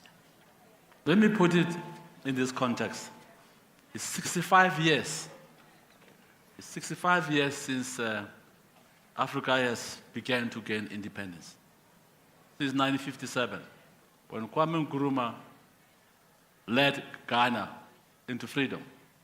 But if you look at him, up to Mandela later, Sankara, Buford Bonnier, and everybody, they had a set of circumstances which faced them. And they had a vision about the continent. That's why I talk about vision. It was to decolonize the continent. Those are the set of circumstances. What Africa is facing today is leaders with no visions. Yeah. They have no visions. What do they want to do about this continent now? What do they want to do about our economies? President Mugabe was telling me about a Chinese company which took a chrome asset and devalued it after 10 years to lower values. Is that what we're all about? It's theft at the state level. We're selling our wealth to those who used to steal it. Now we're just giving it away like that. They don't have to steal it anymore. We are giving it to them. We don't beneficiate our minerals, right? We don't grow our economies. We steal like hell from the taxpayer. African countries have been riddled with corruption. Ghana itself.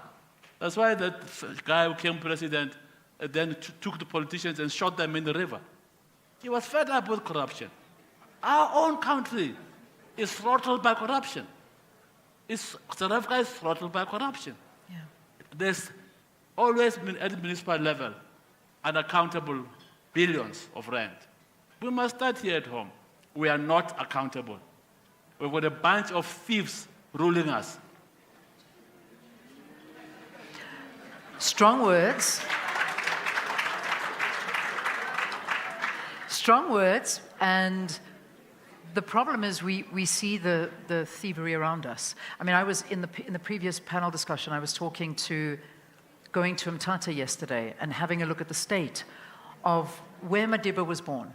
The roads, the school, the infrastructure, the water supply, sewage in the road, unemployment, potholes everywhere.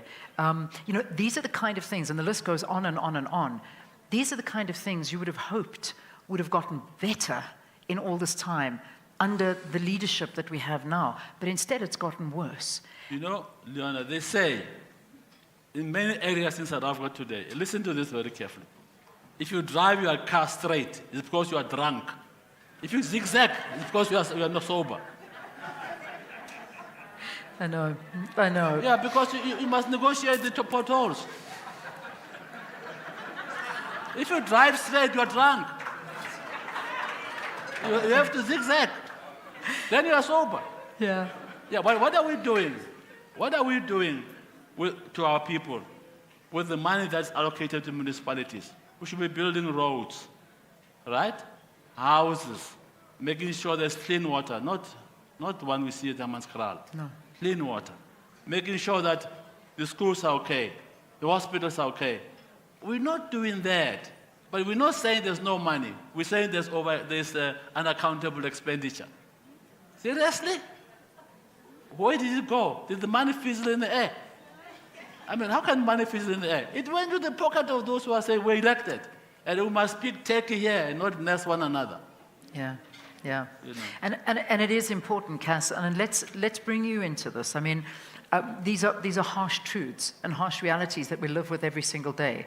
From the business side of things, I mean, just look at it. Where do you sort of stand on this?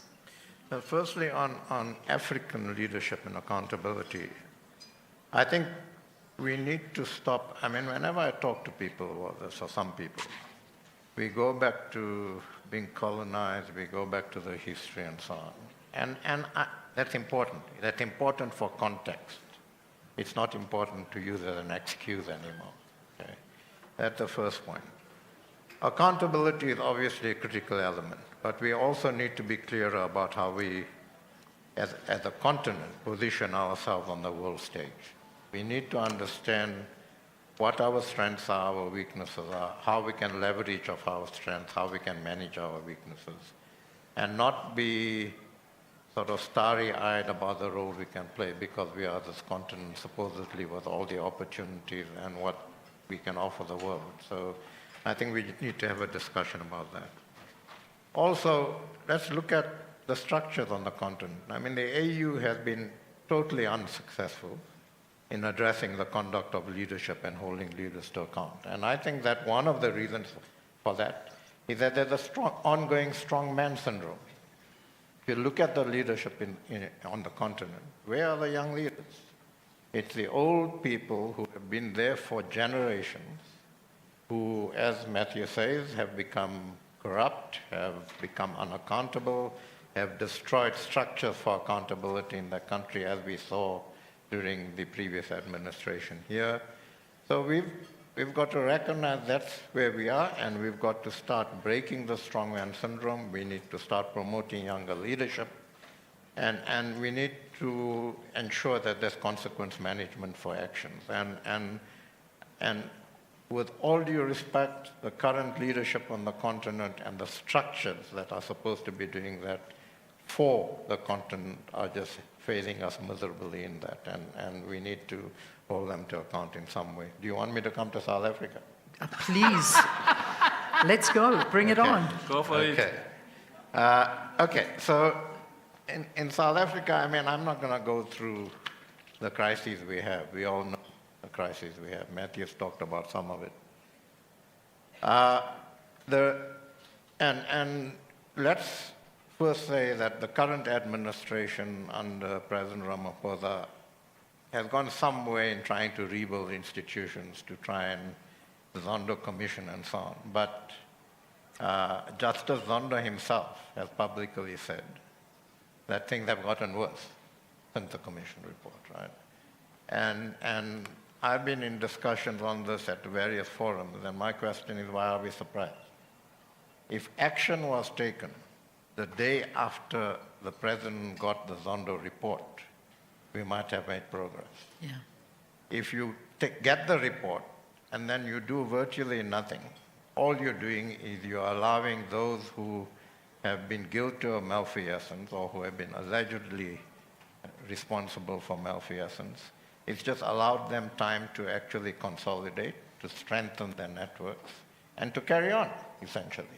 So all the work that the Zondo Commission has done, if we don't actually take it seriously from the point of view of addressing some of those recommendations, or at the very least debating them, we shouldn't be surprised that things have gotten worse.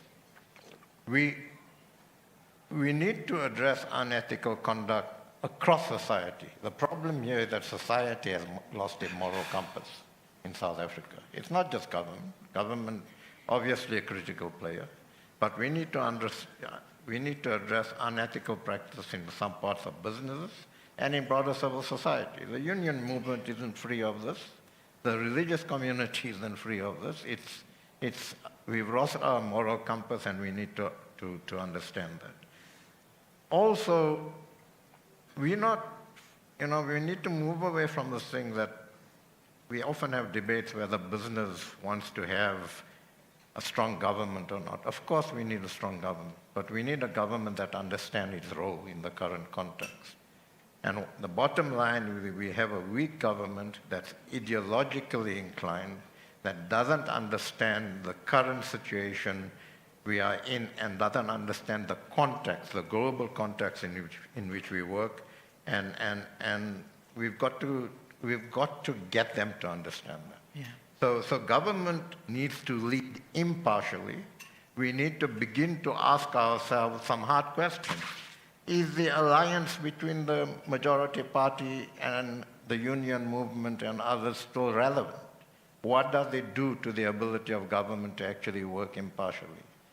We need to ask those questions in today's times. And what does it do to accountability? I mean, If you wearing different hats when you're sitting in Parliament, what does that do? Who are you accountable to? Okay, so those are, I think, some of the issues. Then, speaking from a business point of view, and let me do this carefully, we absolutely convinced that if there isn't a real partnership between government and business to address the crises in this country, and the crises in this country, and we can have all sorts of ideological debates about this, but the crises in this country cannot be addressed without investment and growth, and how we use that growth to actually make sure it's inclusive, and how we build inclusive growth.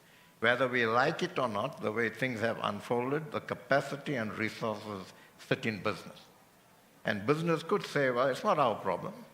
Everything that Matthew talked about, roads and all of that, education, government should be doing that. But what's happening at the moment? Business has said, we've had a debate. Do we go to the president and tell the president, Mr. President, that's it, we've had enough. We are not working with you because we are making no progress. We see no real partnership from government. And we're just pulling back. Business is going on strike. Okay? What are the consequences of that? They're severe and they're horrendous. So we've taken the view, Mr. President, these are the three things that are important to this country. We will work with you on those three things. Not a negotiation. We will work with you on those three things, but work with us in partnership. Yeah. Okay? And we've mobilized resources, we've mobilized capacity, and we're hoping that government actually comes with their people now to actually make this happen. So I think that we need to be more robust in holding them to account. We need to be more robust in talking about what direction we need to go to. We are a little economy on the southern side of the globe.